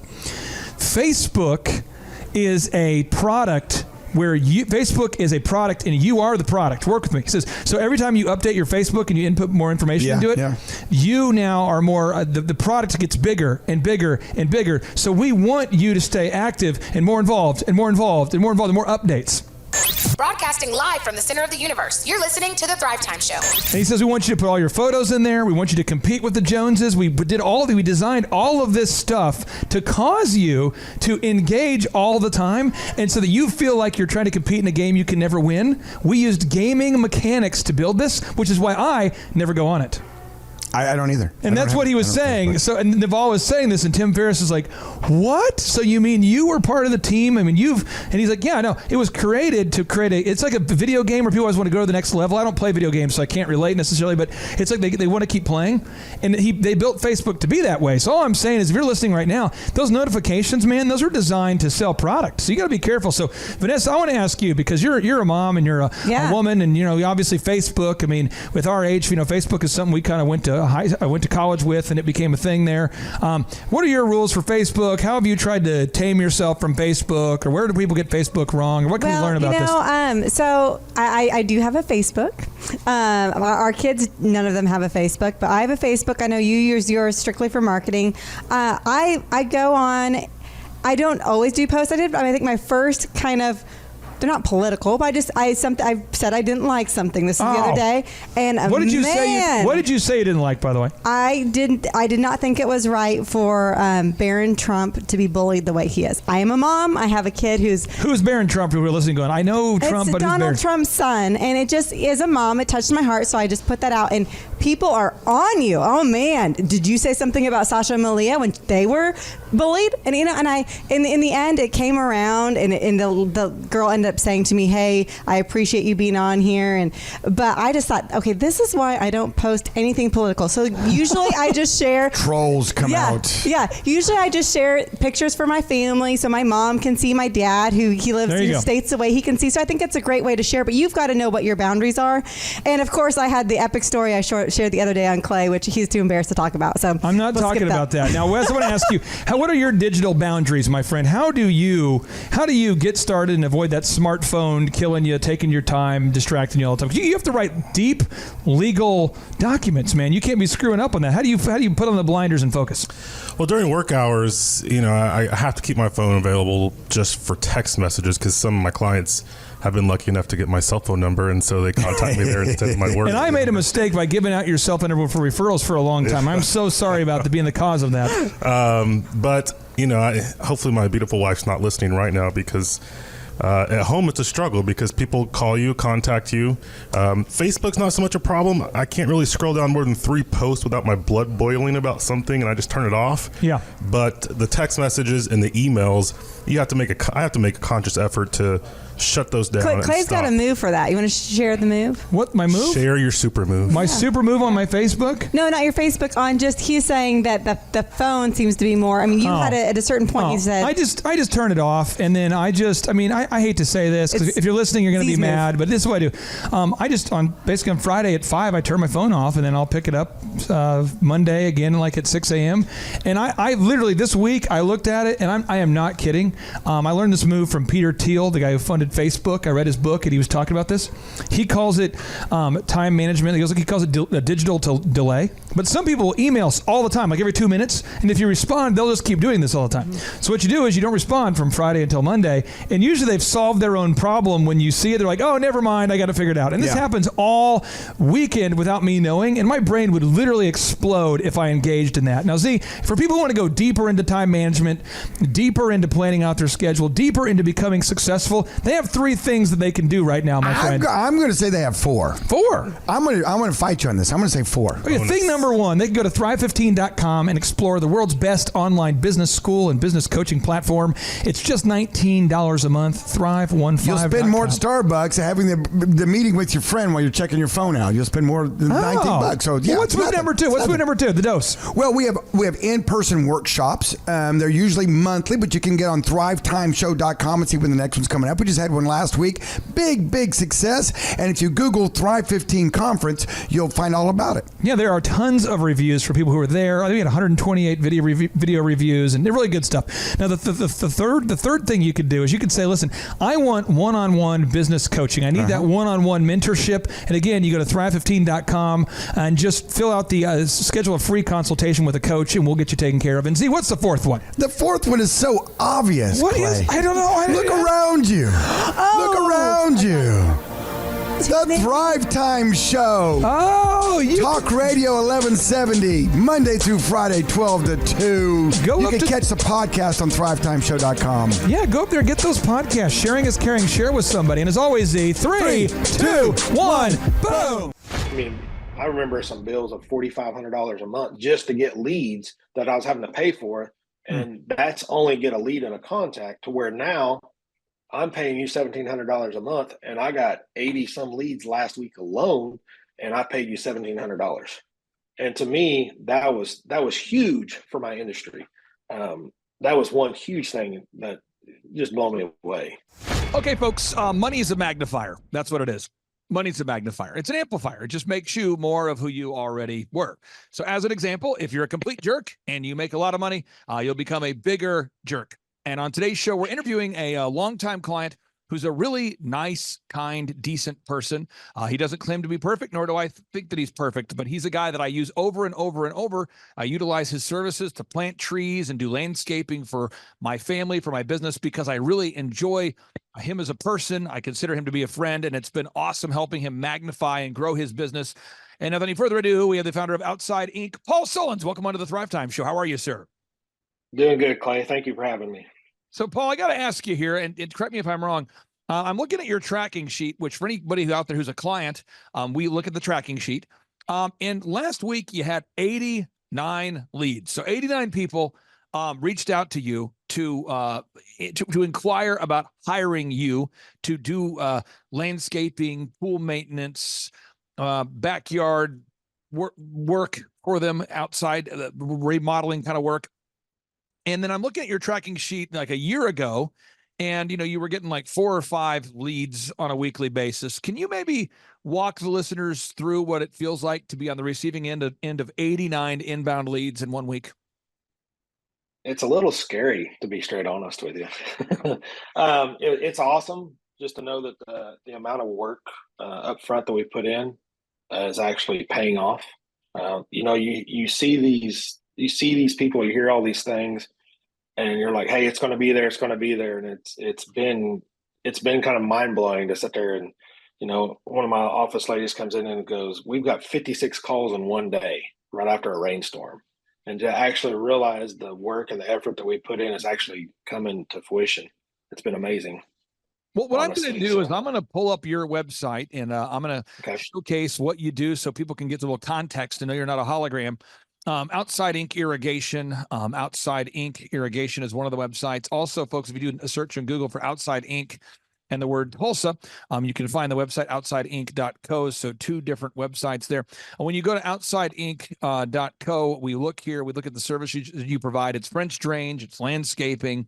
You do monthly home maintenance. If you look at the irrigation services, you guys are doing irrigation system repair and installation. So you're not the only guy in your market who's providing irrigation systems or French drains, but you're consistently getting a lot of leads. So I want to focus on the 4 aspects of business growth. There's a lot of them we can focus on, but I want to focus on 4 today. The first is marketing. You've got to get reviews from happy customers. Every single week I harass you about this, and every week you show up with more, but these are actual customers that have actually done business with you. Can you talk about the importance, and I'll hit play, but I'll hit mute as I'm playing these. Can you talk about the importance of gathering objective video reviews from real customers each and every week? What kind of value has that made when you're even talking to prospective clients? It's made a lot of difference. I mean, a lot of the phone calls, we'll sit there and go, hey, we're the highest rated, most reviewed company in Tulsa. We do all these things, and they're like, yeah, we know. We went to your website, and we saw the clients speak about what you had doing, what you had done around their houses, and how well you communicated with them, and that's how we decided to work with you guys. So it's just I've put on so many different client reviews and interviews on the webpage, and it's been completely different. Through some of your training and seeing some of your different videos from the business shows that you put on, Clay, I've noticed that we don't have to have the best looking and the most entertained TV produced videos. It's just getting videos of real people in their backyards, in their yards, and actually talking about you as a person and the products that we've done for them and how they've enjoyed it. How often, when you meet somebody, and again, we're focused just on marketing right now, when you meet with somebody, how often does the potential buyer reference the fact that they've watched a video review or have looked at examples of video reviews on your website as a percentage? Like, how often do they reference, yeah, I've seen some of the videos, or I've seen some testimonials? Percentage wise, I would say at least 25 to maybe 50%. Yeah.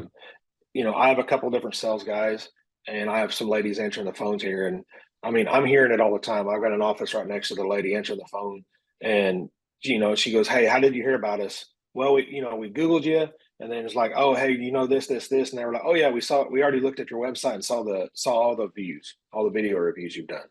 So I mean, it's all the time. It might be more than that, but I would say in the neighborhood of 25 to 40%. And again, if you're talking about marketing, folks, we're talking about marketing. It's VISM. There's other details, but everyone needs to remember this. VISM, video reviews, images, search engine content, more reviews. Let's hop on to images. You're constantly gathering images of your projects. So it's not an event. I think a lot of people think planting a garden is an event, and it's not an event. I think people think that getting married is an event. It's not an event. I think people think that raising a child is an event. It's not an event. It's a process. Every week you're gathering images, before and after images of projects you've done. How has that paid off? Just the consistency of adding before and after images of projects. It's been it's actually done it quite well.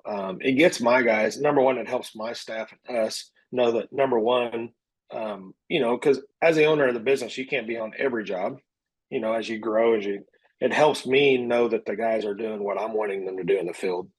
My company is actually being portrayed the way I want it to be portrayed. But then also, people always look at a company and look at, we pull up in a nice fancy truck and they're like, oh, these guys, all they're going to do is the big fancy jobs. And not all our jobs are big and fancy. I mean, we talk and we work for the average Joe, the average person in the background. So when they're able to look on, and see some of these photos of just a little small French drain, or we poured a little 10 by 10 concrete patio, it actually helps us relate better to the clients and the customers in the field. I feel just having all those videos and pictures. Just to be super clear, again, video reviews, got to get them every week. Images of projects, you do a great job with that. Search engine content, our team handles the optimization, the ongoing updates on the website, so you don't have to mess with that. How much does that help knowing knowing that you don't have to go in to your website and figure out how to code and update a website every week? There's no way I'd be where I'm at if I had to sit there and mess with that. Running a company, a lot of people always say starting your business is an easy thing. It's managing it and keeping on top of it. And these little details like this, I mean, we're in an age now, word of mouth is one way, but everybody's going to Google and going to your websites to see how to get hold of you. And that's the marketing we are in today, society. And I think that is super important to have that up and running. And when I don't have to mess with it, it is blowing me away, because I mean, I got to deal with my employees, I got to deal with all this other stuff. And so it's just a huge peace of mind to know that that's just taken care of. I don't have to mess with it at all.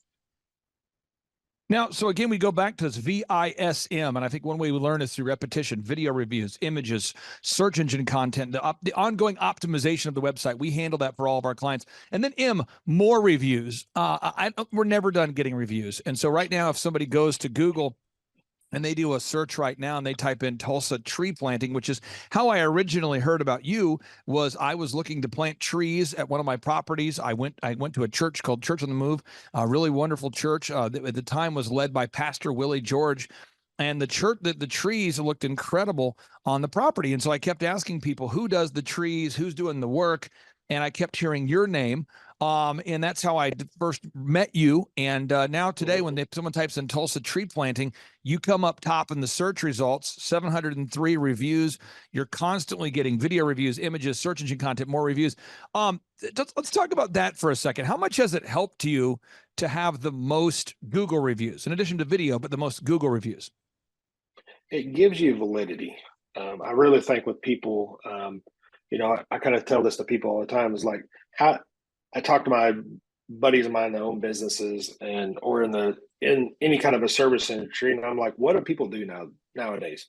They go to Google, they Google. They're Googling for French drains. They're Googling for this. They're Googling where to go eat. And if to be at the top of Google gives you the opportunity to actually talk to a client and do, to bid it. Now, we still have to go out and sell the job to the client, but it's been very important and very helpful to be able to be at the top to be able to get that. I don't know if I quite answered your question, Clay. No, this is great. And you've got the 4 aspects of business I want to focus on today. Again, step 1, marketing and branding. We covered that. The web branding is just anything people see, the website, the print pieces, the logo, the auto wraps. We handle all that with you. We do a lot of that work behind the scenes. That's marketing and branding. The second step is sales. Sales is converting an ideal and likely lead or an ideal and likely buyer into an actual buyer. And I believe that a lot of times, and I've worked with companies in the past that helped me with my marketing when I was first starting djconnection.com. And I would say, well, yeah, I'm getting a lot of leads, but I'm not selling anything. And they would say, we don't really help with that. We just focus on the marketing or just the branding or just, I want to get your thoughts on the sales thing. You do a very good job of tracking. I won't share your tracking numbers on today's show, but you do a very good job of tracking. This is how many leads that came in. This is how many people bought. How has that helped you measuring and tracking your sales? Number one, it helps me because as I've grown, I've got multiple salesmen that work with me. Number one, I'm able to see what my guys in the field are selling every week. And it also gives me time and to see, or not time, but gives me the capabilities of looking and seeing how our ebbs and flows are in my business. Because I'm an outdoor service company. So in the springs and the falls, it's able to see when I need to gear up for employees, when I need to gear up and get guys ready for stuff, when our downtimes are. So, over the last 2 years, I'm able to go back and look at going, hey, January and February is going to be real slow. December. So I really need to start as a business owner in October, September and October, start pushing sales and start finding different ways to be able to get more business to keep my guys going so we can book out over that time. So if I wasn't able to track my sales, my leads coming in, the jobs were sold, I wouldn't know. You get so busy in your day in, day out, you don't focus on that stuff. And, me meeting with you every week as a business coach and able to sit there and look at that stuff every week, you get trained to be able to look at that stuff and be able to see stuff ahead as you're growing your business and not looking in the rearview mirror going, man, I wished I would have kept that going, or wished I would have known about that 6 months ago, because then I would have been able to adjust then to help us now. And now I'm sitting there going, hey, I got to make money to pay bills and we got to get some jobs sold. And I'm working in the rearview mirror trying to get stuff closed that we should have been working on 3 to 4 months ago. Now, most of the clients I work with, I charge clients a flat rate of $1,700 a month plus a small percentage of growth. And the idea is hopefully I'm the cheapest employee that you have. So you look at it and you go, okay, I'm paying this guy $1,700 a month. Okay. Hopefully I'm the least expensive person on the payroll, the least expensive line item. But over time, once we produce fruit, hopefully that small percentage of growth, that small percentage of the growth makes it all worth it, and so that's the idea, is to achieve that true win-win. And so the third aspect of the business coaching I wanted to cover on today's show is management. So you look at a great project like this, you got to do marketing, branding, true. Step 2, you got to do sales, but 3, you got to manage. And I think that most people who are self-employed feel sort of isolated and annoyed.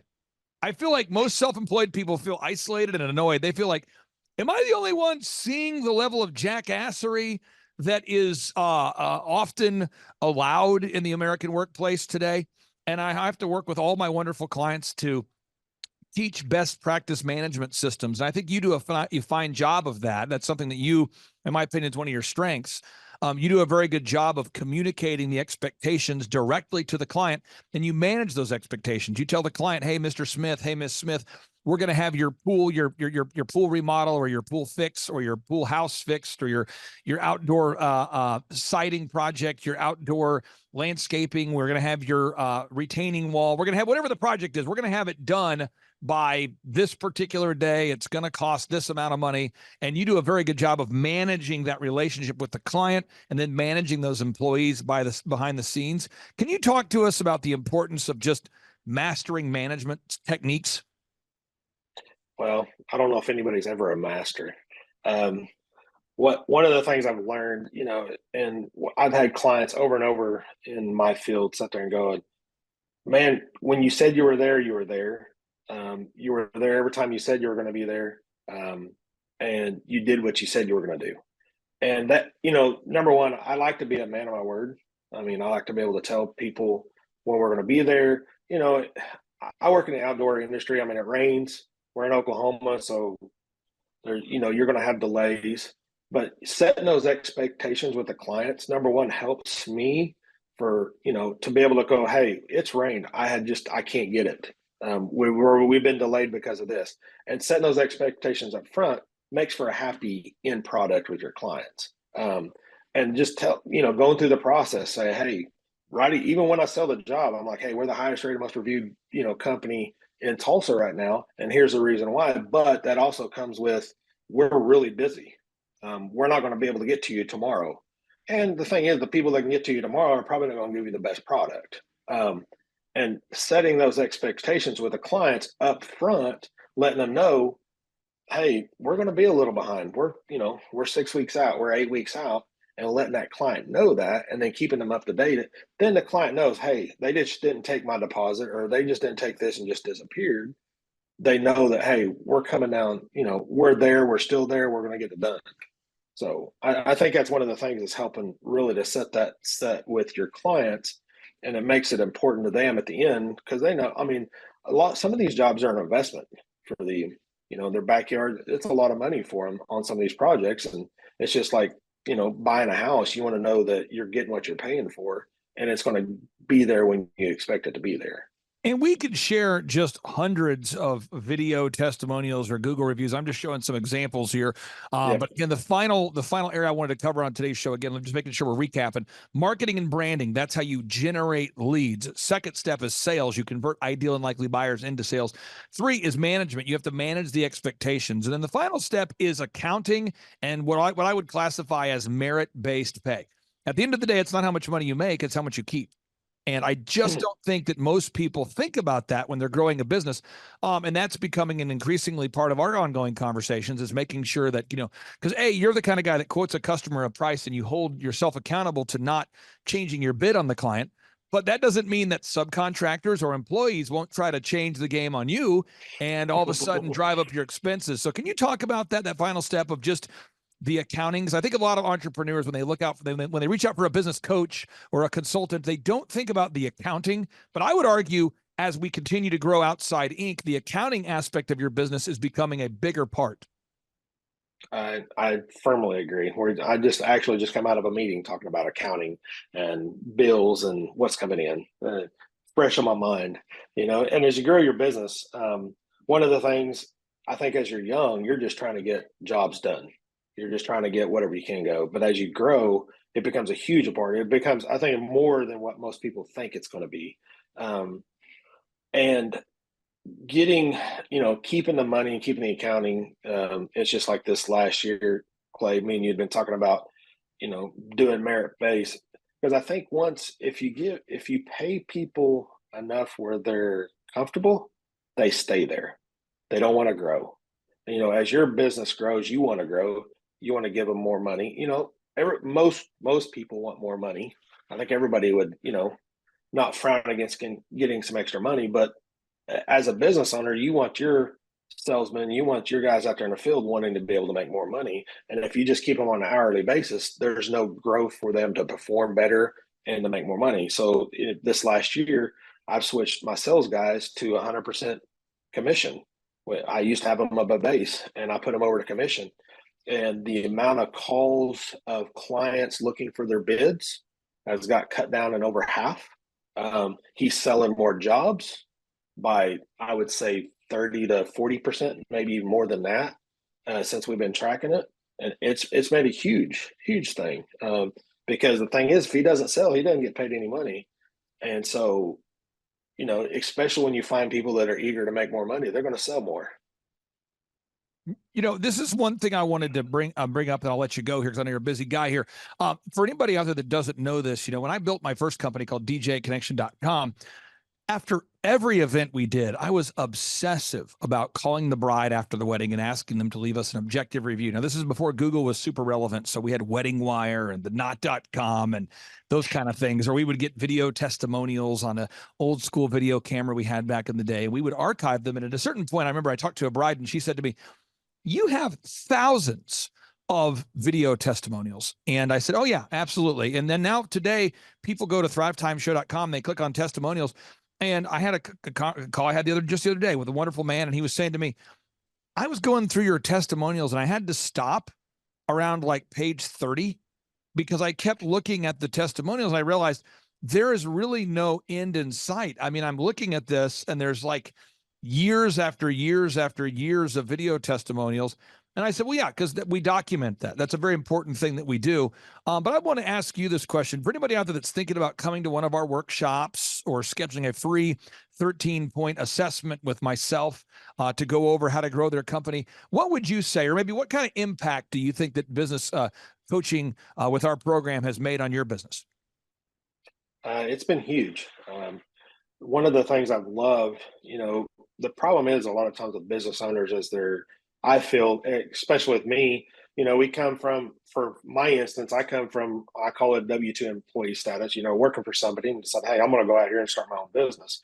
Well, I didn't go to business school. Nobody's told me the next steps, what I really need to focus on. Because as you grow this business, like, what is it? You can read 1,000 books. And what's made it huge for me is to be able to come along, have you come along beside me and something go, hey, you need to focus on this and this is why. You need to focus on this and this is why. Because when we get down in what I call the trenches as a business owner, you're sitting there going, man, if all you do is focus on that, you can never focus on what you really need to do. You can't focus on your accounting and stuff like that. And it's been amazing. It's actually, I don't know how much it's grown my company so far in the last 2 years, but the peace of mind is unreal because I'm not looking at my numbers at the moment, but it has been huge. It's just like I used to have to pay. I think we were paying in the neighborhood of $4,000 a month just for leads, just to get leads in now. 2 years ago, I mean, this time of the year, I remember some bills of $4,500 a month just to get leads that I was having to pay for.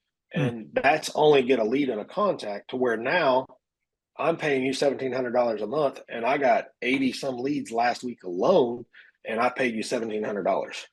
And to me, that was huge for my industry. That was one huge thing that just blew me away. And I'll say this too. You are a client that's more private about your numbers. That just goes with your personality type. I have some of my clients are a little bit more flashy. They love to talk about their gross sales and their sales. But I can say this, I was looking at year over year. So you take the month of May when we're recording this and you look at this week last year, and last week you had 8 leads. So last year, this week you had 8 leads from what I can tell on the tracking sheet.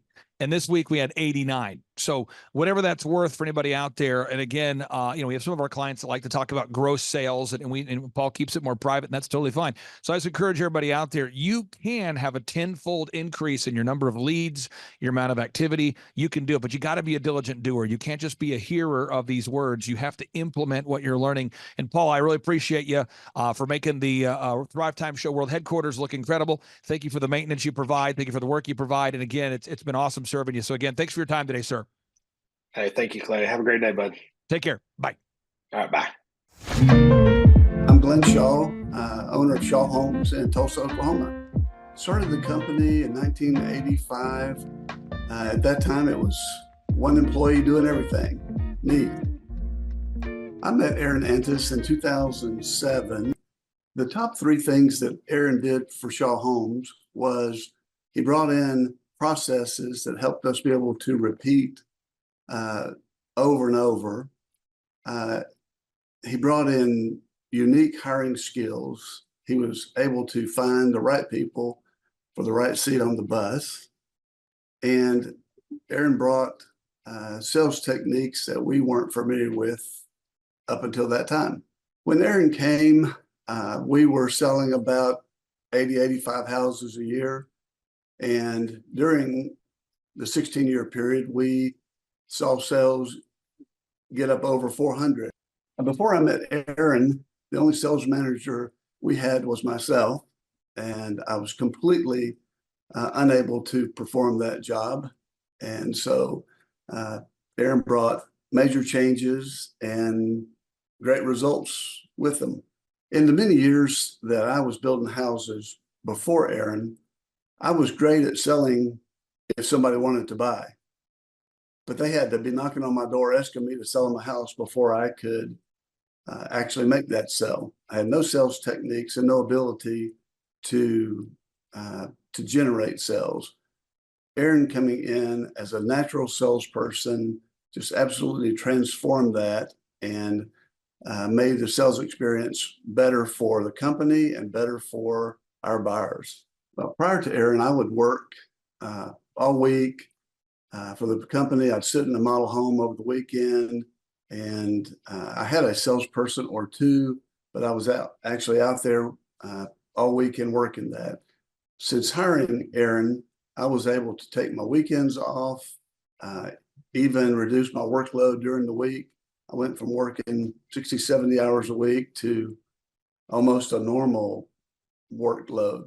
So I've been a member of the Builder 20 program in the National Association of Home Builders for 20 years. And during that time, I've seen a lot of sales managers with the other companies that have been involved. And in my opinion, Aaron is smarter and sharper than any sales manager of any builder that's ever been in our group. Now, some markets, they don't have to try to sell, they just sell themselves. But with the ability to sell and to train and hire, Aaron was better than any of those sales managers that were in my program. Well, I remember when I considered hiring Aaron many years ago, the thought of spending the extra money was a little scary, but in hindsight, it was one of the best things I've ever done. It freed my time, increased our sales, and at the end of the day, increased our profitability beyond my wildest expectations. Years ago, I was concerned that if I didn't do whatever a customer asked me to do, it might be the last house I sold. And so over time, we were able to move away from unlimited customization to pre-designed options. The problem that we were having in those days is that the customer would tell us what they wanted, but they didn't really know what they wanted. And we would deliver exactly what they told us to do, and they wouldn't be happy with it. So as we became more standardized, we give lots of options, but we don't customize. And in the end, that allows us to sell more homes for better margins than spending countless hours trying to customize in just every avenue of the sales process. We get weekly reports on sales, on profitability, on production, and it provides all the management tools that I need to review the company from a 10,000-foot level. All right, Thrive Nation, on today's show, what we're going to focus on is how to grow a successful company. So what I'm going to do is I'm going to pull up a graphic that is the theory of how to grow a successful company, but vision without execution is hallucination. And so if you go to thrivetimeshow.com/millionaire, you can download a book that I have written called A Millionaire's Guide, How to Become Sustainably Rich. You can download it for free at thrivetimeshow.com/millionaire, but you have to actually implement that which is in the book. And so on today's show, we're joined by a very successful person in the home building business, a great friend of mine, a man by the name of Aaron Antis. Aaron Antis, welcome on to the Thrivetime Show. How are you, sir? I'm doing great, Clay. Thanks for having me on. Hey, so I got to ask you this for the people out there that want to prove you're not a hologram. First off, what's the website for your company so people can verify that you are, in fact, a real business? You bet. It's shawhomes.com. SHAWHOMES.com. Shawhomes.com. I'm pulling it up, shawhomes.com. Pulling it up. That's the website, shawhomes.com. Yep. And when you and I met, before we met, you had been already very successful as a home builder. You turned your dream of being a home builder guy into reality. Yeah. So how many homes had you sold, or what kind of sales had you done in your career as a home builder guy before you and I even met? Before we met, probably about 750 million in sales prior to meeting you. And then you did the year we first started working together. What were the sales totals that year? We were at like 19 million. 19 million. And then when you ended 2022, obviously we're in 2023, and so we'll see how this year ends. But as far as ending 2022, how much sales did you do last year at the end of 2022? 2022, we were at like 84 million. Okay, so from 19 million to 84 million. 84 million. So you're doing some things right here. And what we're going to try to do is kind of demystify the plan here. Okay, so here we go. So establishing revenue goals. Yep. When you and I first started working together, we started off with a 13-point assessment. We went over your goals. Mm-hmm. I'm not going to ask you to share your goals on the air, but why is it important that you have goals? Well, I mean, goals are sort of your guideposts that, you set something out there in front of you and you start chasing after it. And without that, you're just kind of floundering in mediocrity. You don't have any reason to get up in the morning and really get after it. And so, I think goals are,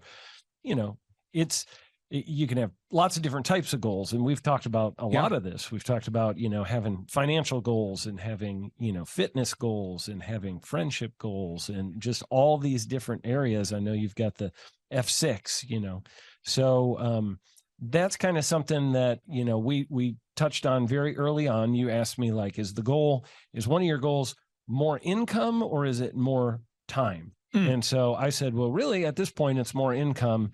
And then later it became more time. So, it's changed over the time I've known you since 2016. We're going on 7 years and the income went up considerably. So now it's, turned in the last couple of years towards more time. Now, the break-even numbers, again, I'm not asking you for the numbers on the show, but you guys have a lot of fixed costs. I mean, if you go to shawhomes.com, you've got framers, you have plumbers, you have tile people, you have so many skilled people, you have a full-time sales team, you have an admin staff. And if you don't sell a house, you still have the service of the land, you still have all the overhead. Why is it important for every listener out there to know their break-even point? How many deals they need per month just to break even? Well, yeah, because you're going backwards real quick, and it doesn't take very long if you're at the beginning of your business. It doesn't take very long for you to be in a place where, the creditors are knocking at your door and you're, you can't pay your bills, and all of a sudden you're going to lose all your, for us, all of our trades, all of our suppliers are going to start backing out. So, you've got to know what that number is that lets you tread water so that, okay, this is the worst case scenario. Everything above that, at least I'm into the profit zone. So, you go out of business pretty quick. Most businesses don't last more than just a few months if they get below that break-even number. So now, folks, again, these might seem like simple steps, but they're all the linear steps you have to take to create time freedom and financial freedom. And if you want to grow your company, this is how you do it. Box number 3, though, is you have to know the hours you're willing to work. Now, your incredible wife is here off camera. It's for accountability. So at any point, she could yell like, "Hey, man," or "Boo." But you guys are on the same page with the hours you're willing to work. And you guys, as a couple, I want to brag on both of you. You guys both committed to sacrificing time and energy and a lot of things to get to where you're at in life. Yeah. And then as you had your children, you raised them, you decided to devote time to raising said kids. Yeah. And now that your kids are older, you're devoting time to raising these kids. So it's not like you abdicated being a parent while also growing a company. You did both well. I'd love to get your thoughts on sitting down with your spouse, if you're watching this today, or your significant other, and making sure you're on the same page about how many hours per week you're willing to work. Well, yeah, I mean, you don't want to grow a business to, make a whole bunch of money just so you can split it in half later. Oh, because that's kind of what happens when you don't work out those details ahead of time. And so my wife and I have been married 25 years. We've been together for 4 before that. And so yeah, 26. Did I just say 25? But real quick, I hate to do this to you. I just got in trouble. I hate to. Your wife just turned 27 on Thursday, and what you said is 100% false. Okay, so the unique value proposition here. Now let's talk about this.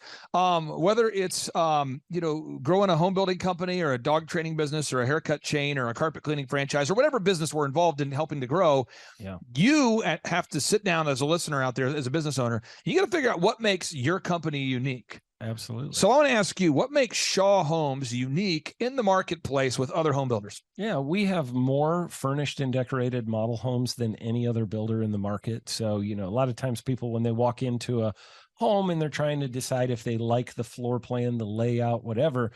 They usually, most builders in our market have an empty house that they walk into. It's just kind of echoes when you walk through it. There's no furniture or anything. And we completely, as you can see in this little video here, we completely furnish and decorate it, make it beautiful. We are the most award-winning builder in the state of Oklahoma. That's true.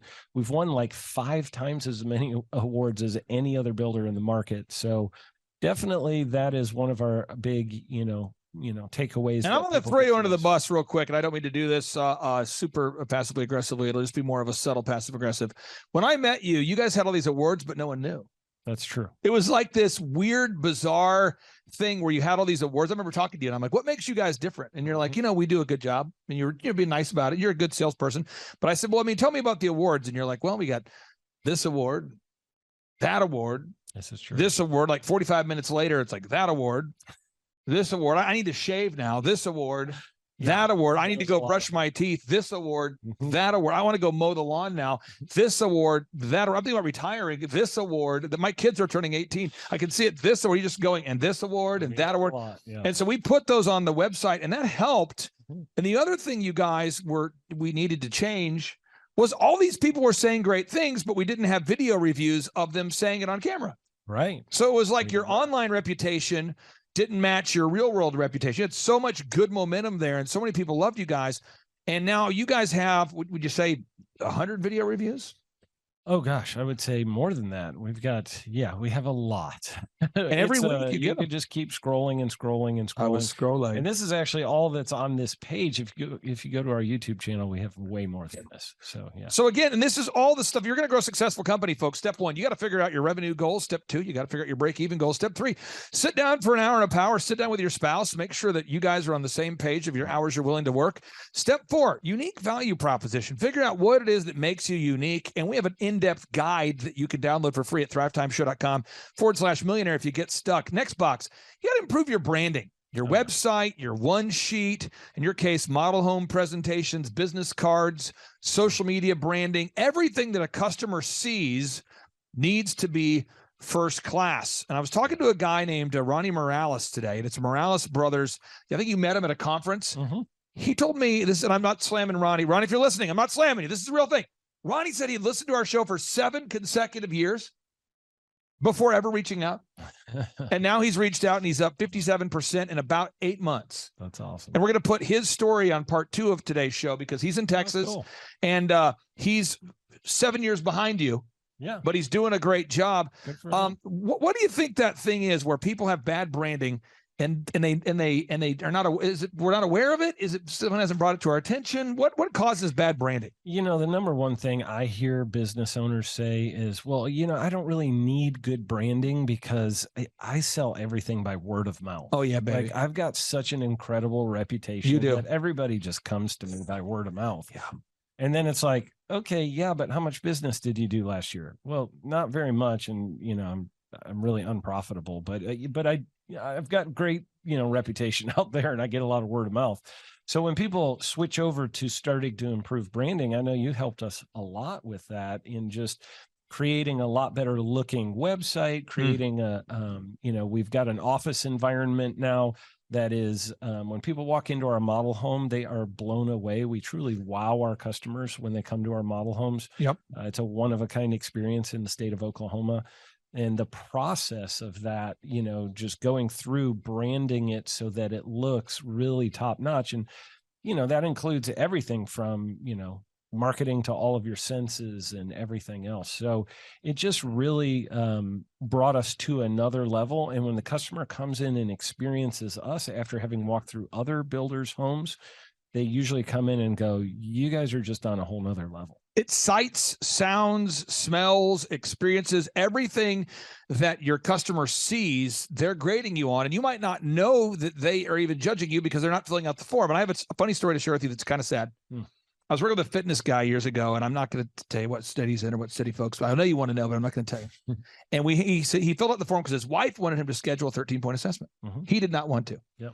And he tells me, Clay, honestly, I'm just doing the call because my wife wants me on the phone. And I got to, I don't get leads from social media. I don't get leads from marketing. I get all my leads word of mouth, like you were saying. And I said, well, let me just do this. let's just this first month working together. Let me get all the passwords for your Facebook, your Google, your YouTube. And I'm just, as the first month, we do this with every single client. Yeah. We optimize your YouTube, your Facebook, your Instagram, your Twitter, all that. Yep. We log on. This is a fitness guy. Mm-hmm. He was spending like $400 a week every week on ads. Yeah. And he hadn't known, he wasn't aware that every time a lead came in, it got stuck in Facebook and went to an email address that he wasn't checking. Whoa. So think about this. That's not good. And it's like 15 to 20 leads a week for years this guy had.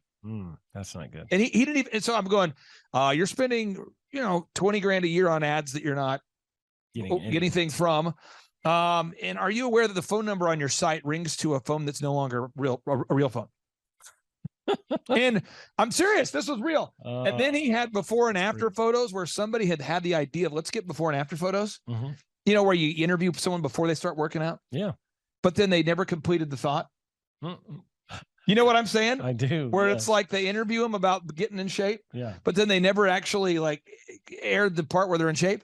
Oh no. So it's just sort of like an interview with people that are not in shape. And I'm like, and again, he's busy guy, busy entrepreneur. That kind of stuff is very common. It's kind of laughable if it's not your company. Yeah. But okay, next box. You got to determine your customer acquisition costs. How much does it cost you to get a customer? So Aaron, you guys run ads on Google, on Facebook, on retargeting ads. You have massive signage. There's a lot of stuff you do. Yep. Why is it important to know how much it costs you at the end of the day to get an actual new buyer of a Shaw home? Well, because if you want more of those, you know what it costs to go generate more of those. And it's a cost where it's like, okay, well, I'm down in sales this month or this quarter or whatever, and I need 4 more sales to make it a good quarter here before the end of the quarter. And it's like, I know I can go put money into that, and it's going to cost me X number of dollars per customer to get there. And so then it's just a matter of, do I want to spend that money to get to that point? So, for us, it's, a pretty high number because it's a big ticket item, but for some people it might be, very small to get that, each customer. But for us, it's, you got to know what the number is, because ultimately that goes into the price of your product, and whatever you sell, we're doing homes. That is one of our line item costs in our homes. That's what costs. Yeah. Now, if you go to any of the businesses that I'm involved in, you go to eitrlounge.com/staff. I put in the password here. Once I put in the password, I have all of the documents needed to run the company, and they're all saved. So the checklist for the manager, the opening checklist for the assistant manager, the bathroom cleaning checklist, everything needed to grow the company is all in one place. And therefore, the business, everybody who works there knows where to go to find those documents. This is the kind of stuff that fires me up, and it makes other people crazy. Oh, yeah. So with the conferences we do, if we ever do a conference that's out of town, I have a checklist of stuff I print out. I know it seems kind of crazy for people, but this is real. I print it out, and it's like, okay, socks. If I'm gone for 4 days, I want to have 12 pairs of socks. Why? Because it could be hot. I don't know. Could get wet. I don't know.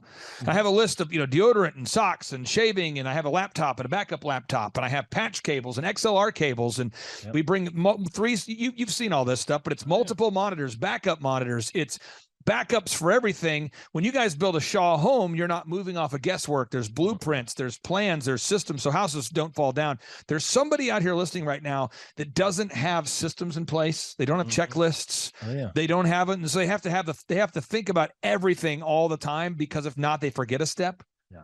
What would you say is the importance of having taken the time to have built these systems now? It is the night and day difference between running around like your hair is on fire every day, constantly playing firefighter, or, you hear people say, oh, I'm up to my armpits in alligators.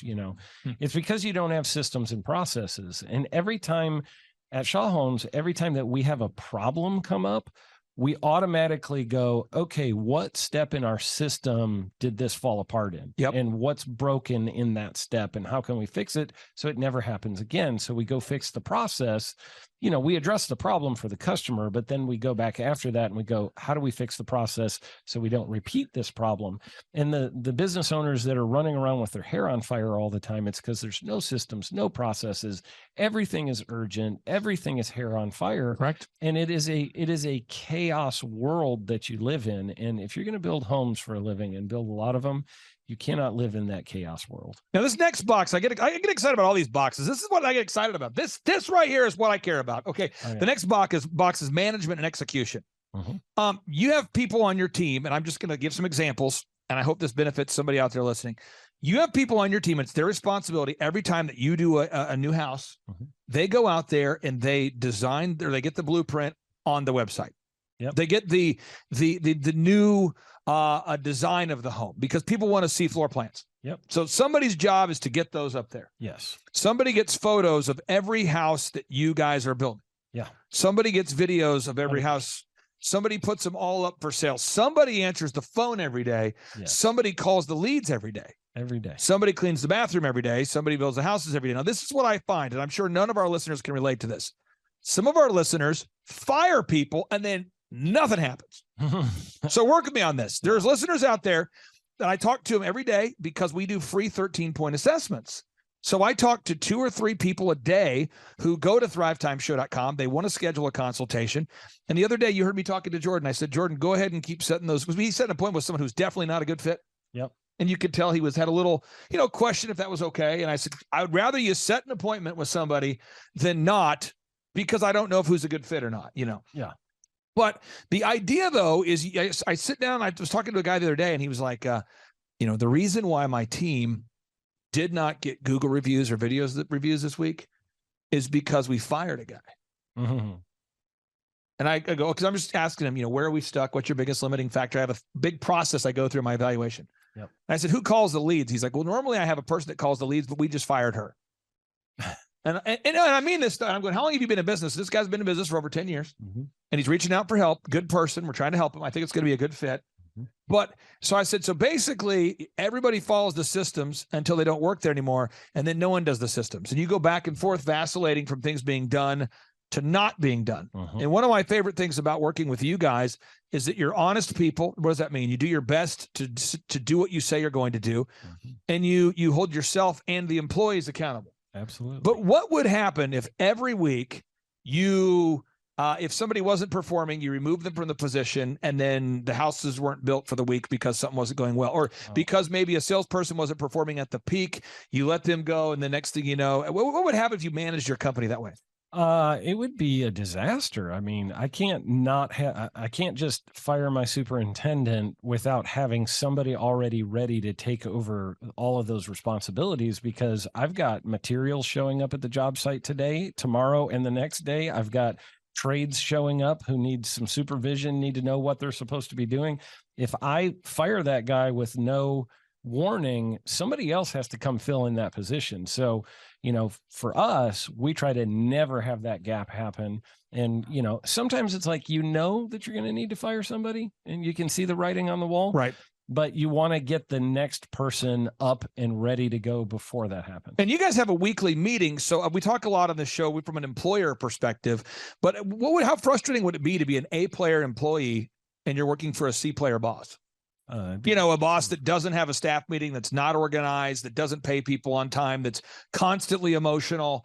I see that a lot. And so management is a learned skill. Yes, and thankfully, when I first met with you, you'd already really mastered, in my opinion, managing people.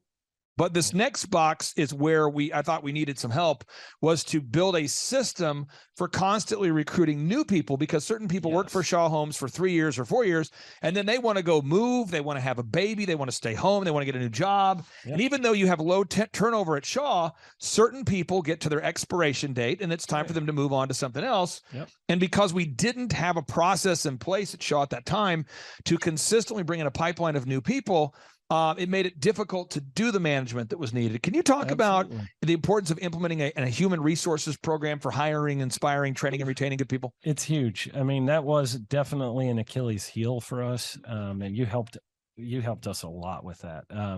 Putting in where every single week I'm seeing, potential candidates that could come work for us, and they're job shadowing and seeing what it's like to work in our company every single week. Yep.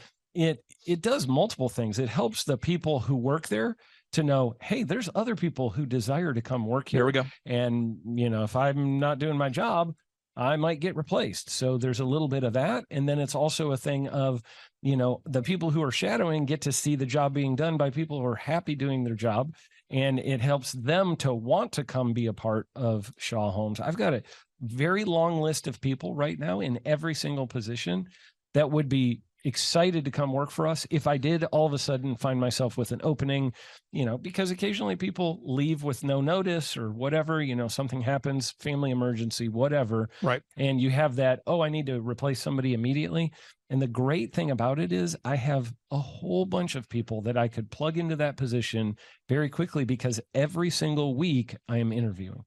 Now, the next box here is you got to do your accounting, and in order to earn millions, you have to automate your accounting. What does that mean?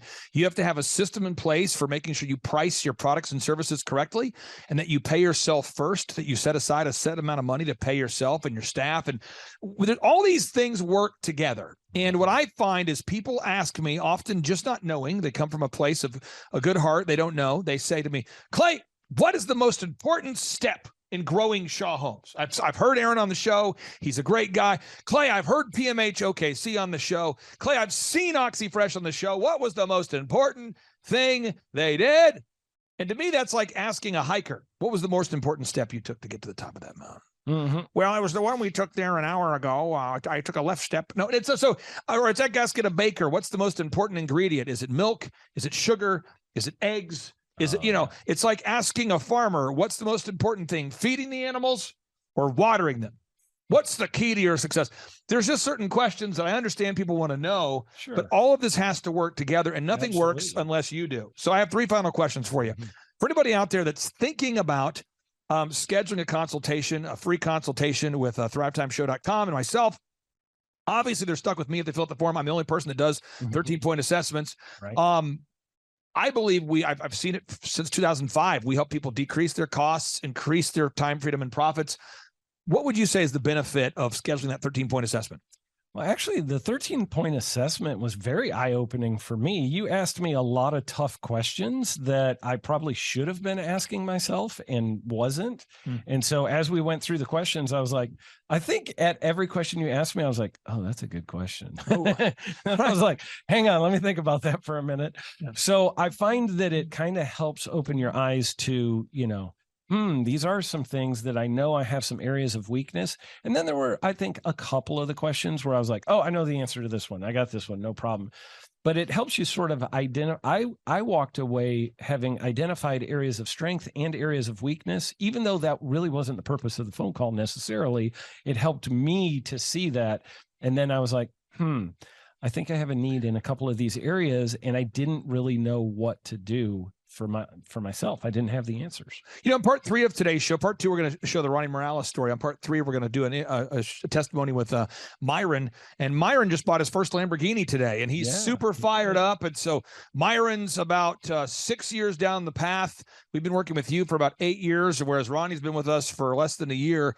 And it's at a certain point that we have to take action. Knowledge without application is meaningless. What would you say to somebody who's like, it's $1,700 a month, and I'm spending that much right now on random ads and that much money on random regrettable purchases at the gas station, and a lot of iTunes I'm downloading. I'm spending $1,700 a month on various things, and I don't know if I can afford it because I've just bought another vehicle that I can't afford, but I'm leasing it. What would you say to anybody who's kind of on that fence?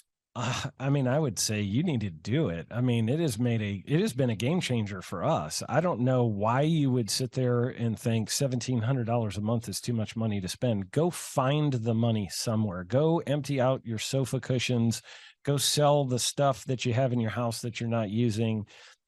Go get, whatever you need to do to get to that place. You need to find that $1,700. And I will say this, that cost was very quickly replaced with the extra money we were making. And I've actually seen, because I've been around you for a long time, I've seen a lot of your clients come in and right off the bat, they're real nervous about, am I going to be able to, because maybe they're a smaller company or whatever. Right. And they're like, I'm wondering if I'm going to be able to handle this $1,700 a month. And then I see them 6 months later and I'm like, how's it going now? And they're like, man, we're just hitting record after record. I have referred several business owners and they're doing great, that are killing it. And that, I'll give one example. I won't name the person, but I did send one of my very good friends to you who was on the verge of losing his business because he just wasn't able. He had bought another one of the shops of what he does. Yep. He opened it and it was not profitable and it was going to take under both of his shops. And I sent him over to you. And I remember about 3 months later, I asked him, how's it going? And he goes, man, we just had a record-breaking month. This was amazing. And by the way, said person just hit another record-breaking month, just so you know. Yeah, and I know right now, not only does he have way more income, but he has a lot more time freedom because he's been working with you for many years now. And so it changed his life just like it changed my life. I would say if you're thinking about, doing a 13-point assessment, stop thinking, dial the phone, pause this video, make the phone call, reach out to Clay, get it started right now. Now, final question I have is, I think people look at oxyfresh.com and they go, man, there's 500 locations now. Yeah. They look at Elephant in the Room and they go, there's 5 brick and mortar locations now. They look at Shaw Homes and they go, these are big success stories. Yeah. I don't know that I can do it. What would you say to somebody out there that just feels like they might not have all this stuff they're going to learn is going to be over their head, too complicated? What would you say? I would say the information, the ideas are easy. It's the application that is difficult for people. The ideas that you share, there's nothing that's like, oh my God, I don't have a PhD, therefore I can't do it. I feel like it's all very, very simple stuff, but it is a lot of action to get traction. And you got to get the action going. And I think if somebody has diligence and discipline or can learn diligence or discipline, they're going to do extremely well. And it's not about education. It's about action. Now, Aaron, I got one thing I want to say, and then we'll kind of wrap up today's show, okay, with a boom, because boom stands for big, overwhelming, optimistic momentum. And that's what's required to have success. People watching this, they're going, wow, Aaron, he looks like a normal guy. Well, that's true. They say, well, he sounds like a normal guy. Sounds like an all right guy. That's true. But the one thing you can't quite picture on the show, and I want to just give that gift to you folks who are watching, is Aaron smells tremendous. It's like if you had smell-o-vision, if you could just get up there and just smell that thing, it's incredible. And it's really, it's his aroma that allows him to achieve massive success. So if you're out there and you're going, what's the secret sauce? It's not a sauce. It's more of just a smell. So I don't know if you qualify to have the kind of success he has unless you smell like he smells. It's a really tremendous smell. Okay, let's end this thing with a boom. Here we go. 3, 2, 1, boom. Well, Thrive Nation, we have an opportunity all the time. JT, do you know what time it is? 4:10. It's Tebow time in Tulsa, Jerusalem, baby. Tim Tebow is coming to Tulsa, Oklahoma. Whoa. During the month of Christmas, December 5th and 6th, 2024. Tim Tebow is coming to Tulsa, Oklahoma in the 2-day interactive Thrivetime Show Business Growth Workshop. Yes, folks, put it in your calendar. This December, the month of Christmas, December 5th and 6th, Tim Tebow is coming to Tulsa, Oklahoma in the Thrivetime Show 2-day interactive business growth workshop. Whoa. We've been doing business conferences here since 2005. I've been hosting business conferences since 2005. What year were you born? 1995. Dude, I've been hosting business conferences since you were 10 years old. And a lot of people, have followed Tim Tebow's football career on the field and off the field. And off the field, the guy's been just as successful as he has been on the field. Now, the big question is, JT, how does he do it? Well, they're going to have to come and find out because I don't know. Well, I'm just saying, Tim Tebow's going to teach us how he organizes his day, how he organizes his life, how he's proactive with his faith, his family, his finances. He's going to walk us through his mindset that he brings into the gym, into business. It is going to be a blasty blast in Tulsa, Jerusalem. Folks, I'm telling you, if you want to learn branding, you want to learn marketing, you want to learn search engine optimization, you want to learn social media marketing, that's what we teach at the Thrivetime Show 2-day interactive workshop. If you want to learn accounting, you want to learn sales systems, you want to learn how to build a linear workflow, you want to learn how to franchise your business, that is what we teach at the 2-day interactive Thrivetime Show business workshop. Over the years, we've had the opportunity to feature Michael Levine, the PR consultant of choice for Nike, for Prince, for Michael Jackson. We've had the top PR consultant in the history of the planet has spoken at the Thrivetime Show workshops. We've had Jill Donovan, the founder of RusticCuff.com, a company that creates apparel worn by celebrities all throughout the world. Jill Donovan, the founder of RusticCuff.com, has spoken at the 2-day interactive Thrivetime Show business workshops. We have the man who's responsible for turning around Harley Davidson, a man by the name of Ken Schmidt.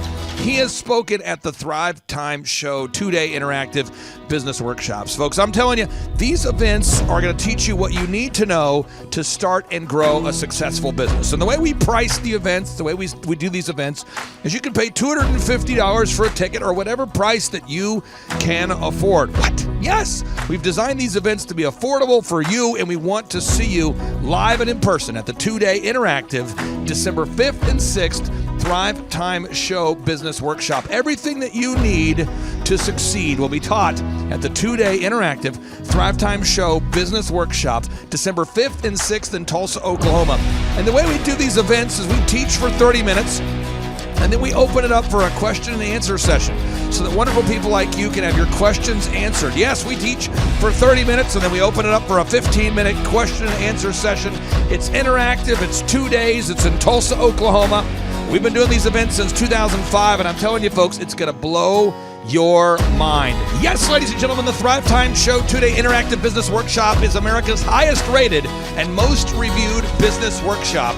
See the thousands of video testimonials from real people just like you who've been able to build multi-million-dollar companies. Watch those testimonials today at thrivetimeshow.com. Simply by clicking on the testimonials button right there at thrivetimeshow.com, you're going to see thousands of people just like you who've been able to go from just surviving to thriving. Whoa. Each and every day, we're going to add more and more speakers to this all-star lineup, but I encourage everybody out there today, get those tickets today. Go to thrivetimeshow.com. Again, that's thrivetimeshow.com.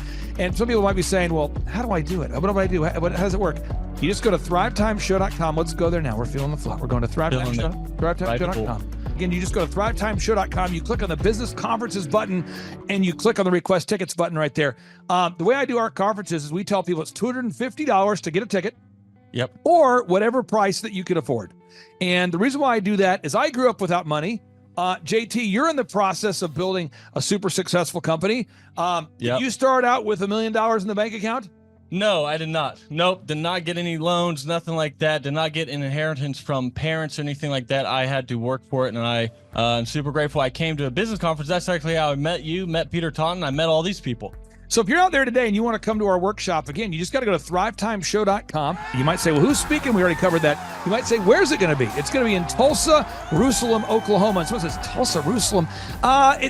I'm really trying to rebrand Tulsa as Tulsa, Jerusalem, sort of like the Jerusalem of America. But if you type in Thrivetime Show and Jinx, you can get a sneak peek or a look at our office facility. This is what it looks like. This is where you're headed. It's going to be a blasty blast. You can look inside, see the facility. We're going to have hundreds of entrepreneurs here.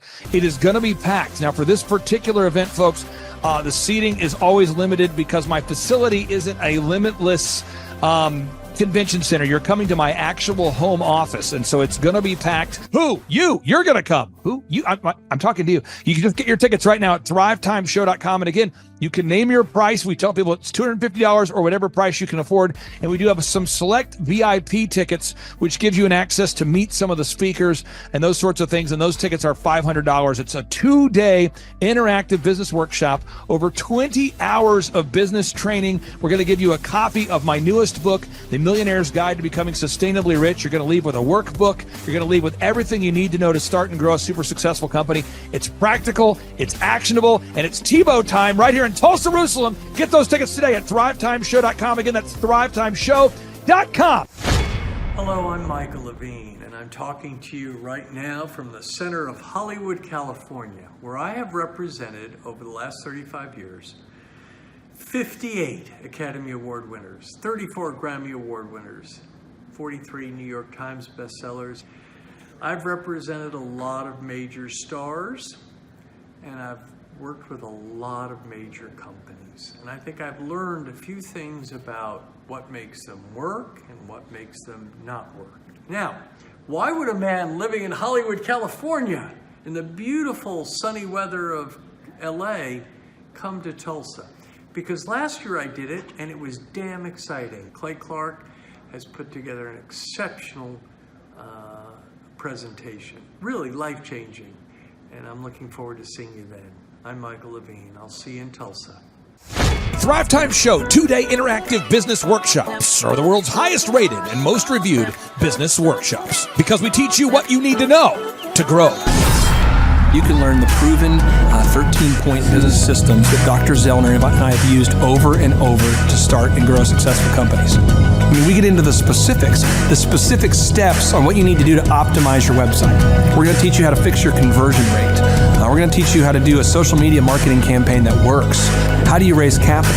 How do you get a small business loan? We teach you everything you need to know here during a 2-day, 15-hour workshop. It's all here for you. You work every day in your business, but for 2 days you can escape and work on your business and build these proven systems so now you can have a successful company that will produce both the time freedom and the financial freedom that you deserve. You're going to leave energized, motivated, but you're also going to leave empowered. The reason why I've built these workshops is because as an entrepreneur, I always wish that I had this. And because there wasn't anything like this, I would go to these motivational seminars, no money down, real estate, Ponzi scheme, get motivated seminars, and they would never teach me anything. It was like you went there and you paid for the big chocolate Easter bunny, but inside of it, it was a hollow nothingness. And I wanted the knowledge, and they're like, oh, but we'll teach you the knowledge after our next workshop. And the great thing is we have nothing to upsell. At every workshop, we teach you what you need to know. There's no one in the back of the room trying to sell you some next big get-rich-quick, walk-on-hot coals product. It's literally, we teach you the brass tacks, the specific stuff that you need to know to learn how to start and grow a business. And I encourage you to not believe what I'm saying, and I want you to Google the Z66 auto auction. I want you to Google elephant in the room. Look at Robert Zellner and Associates. Look them up and say, are they successful because they're geniuses, or are they successful because they have a proven system? When you do that research, you will discover that the same systems that we use in our own business can be used in your business. Come to Tulsa, book a ticket, and I guarantee you it's going to be the best business workshop ever, and we'll even give you your money back if you don't love it. We've built this facility for you, and we're excited to see you. And now you may be thinking, what does it actually cost to attend an in-person 2-day interactive Thrivetime Show business workshop? Well, good news. The tickets are $250 or whatever price that you can afford. What? Yes, they're $250 or whatever price you can afford. I grew up without money, and I know what it's like to live without money. So if you're out there today and you want to attend our in-person 2-day interactive business workshop, all you got to do is go to thrivetimeshow.com to request those tickets. And if you can't afford $250, we have scholarship pricing available to make it affordable for you. I learned at the Academy, Kings Point in New York. Acta non verba. Watch what a person does, not what they say. Whoa. Good morning, good morning, good morning. Robert Kiyosaki, the Rich Dad Radio Show. Today I'm broadcasting from Phoenix, Arizona, not Scottsdale, Arizona. They're close, but they're completely different worlds. And we have a special guest today. Definition of intelligence is if you agree with me, you're intelligent. And so this gentleman is very intelligent. I've done this show before also, but very seldom do you find somebody who lines up on all counts. And it's a Mr. Clay Clark. He's a friend of a good friend, Eric Trump. But we're also talking about money, bricks, and how screwed up the world can get in a few and a half hour. So Clay Clark is a very intelligent man, and there's so many ways we could take this thing. But I thought, since you and Eric are close, Trump, what were you saying about what Trump can't, what Donald, who's my age, and I can say or cannot say? First of all, I have to honor you, sir. I want to show you what I did to one of your books here.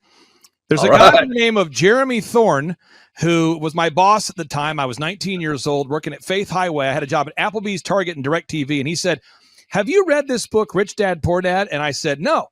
And my father, may he rest in peace, he didn't know these financial principles. So I started reading all of your books and really devouring your books. And I went from being an employee to self-employed, to the business owner, to the investor. And I owe a lot of that to you. And I just wanted to take a moment to tell you, thank you so much for allowing me to achieve success. And then I'll tell you all about Eric Trump. But I just want to tell you, thank you, sir, for changing my life. But not only that, Clay, thank you, but you become an influencer. More than anything else, you've evolved into an influencer where your word has more and more power. So that's why I congratulate you on becoming. Because as you know, there's a lot of fake influencers out there too, or bad influencers. Yeah. So anyway, I'm glad you and I agree so much, and thanks for reading my books. Yeah. That's the greatest thrill for me today. Not a thrill, but recognition is when people, young men especially, come up and say, I read your book, changed my life. I'm doing this, I'm doing this, I'm doing this. I learned at the Academy, Kings Point in New York, acta non verba. Watch what a person does, not what they say. Whoa.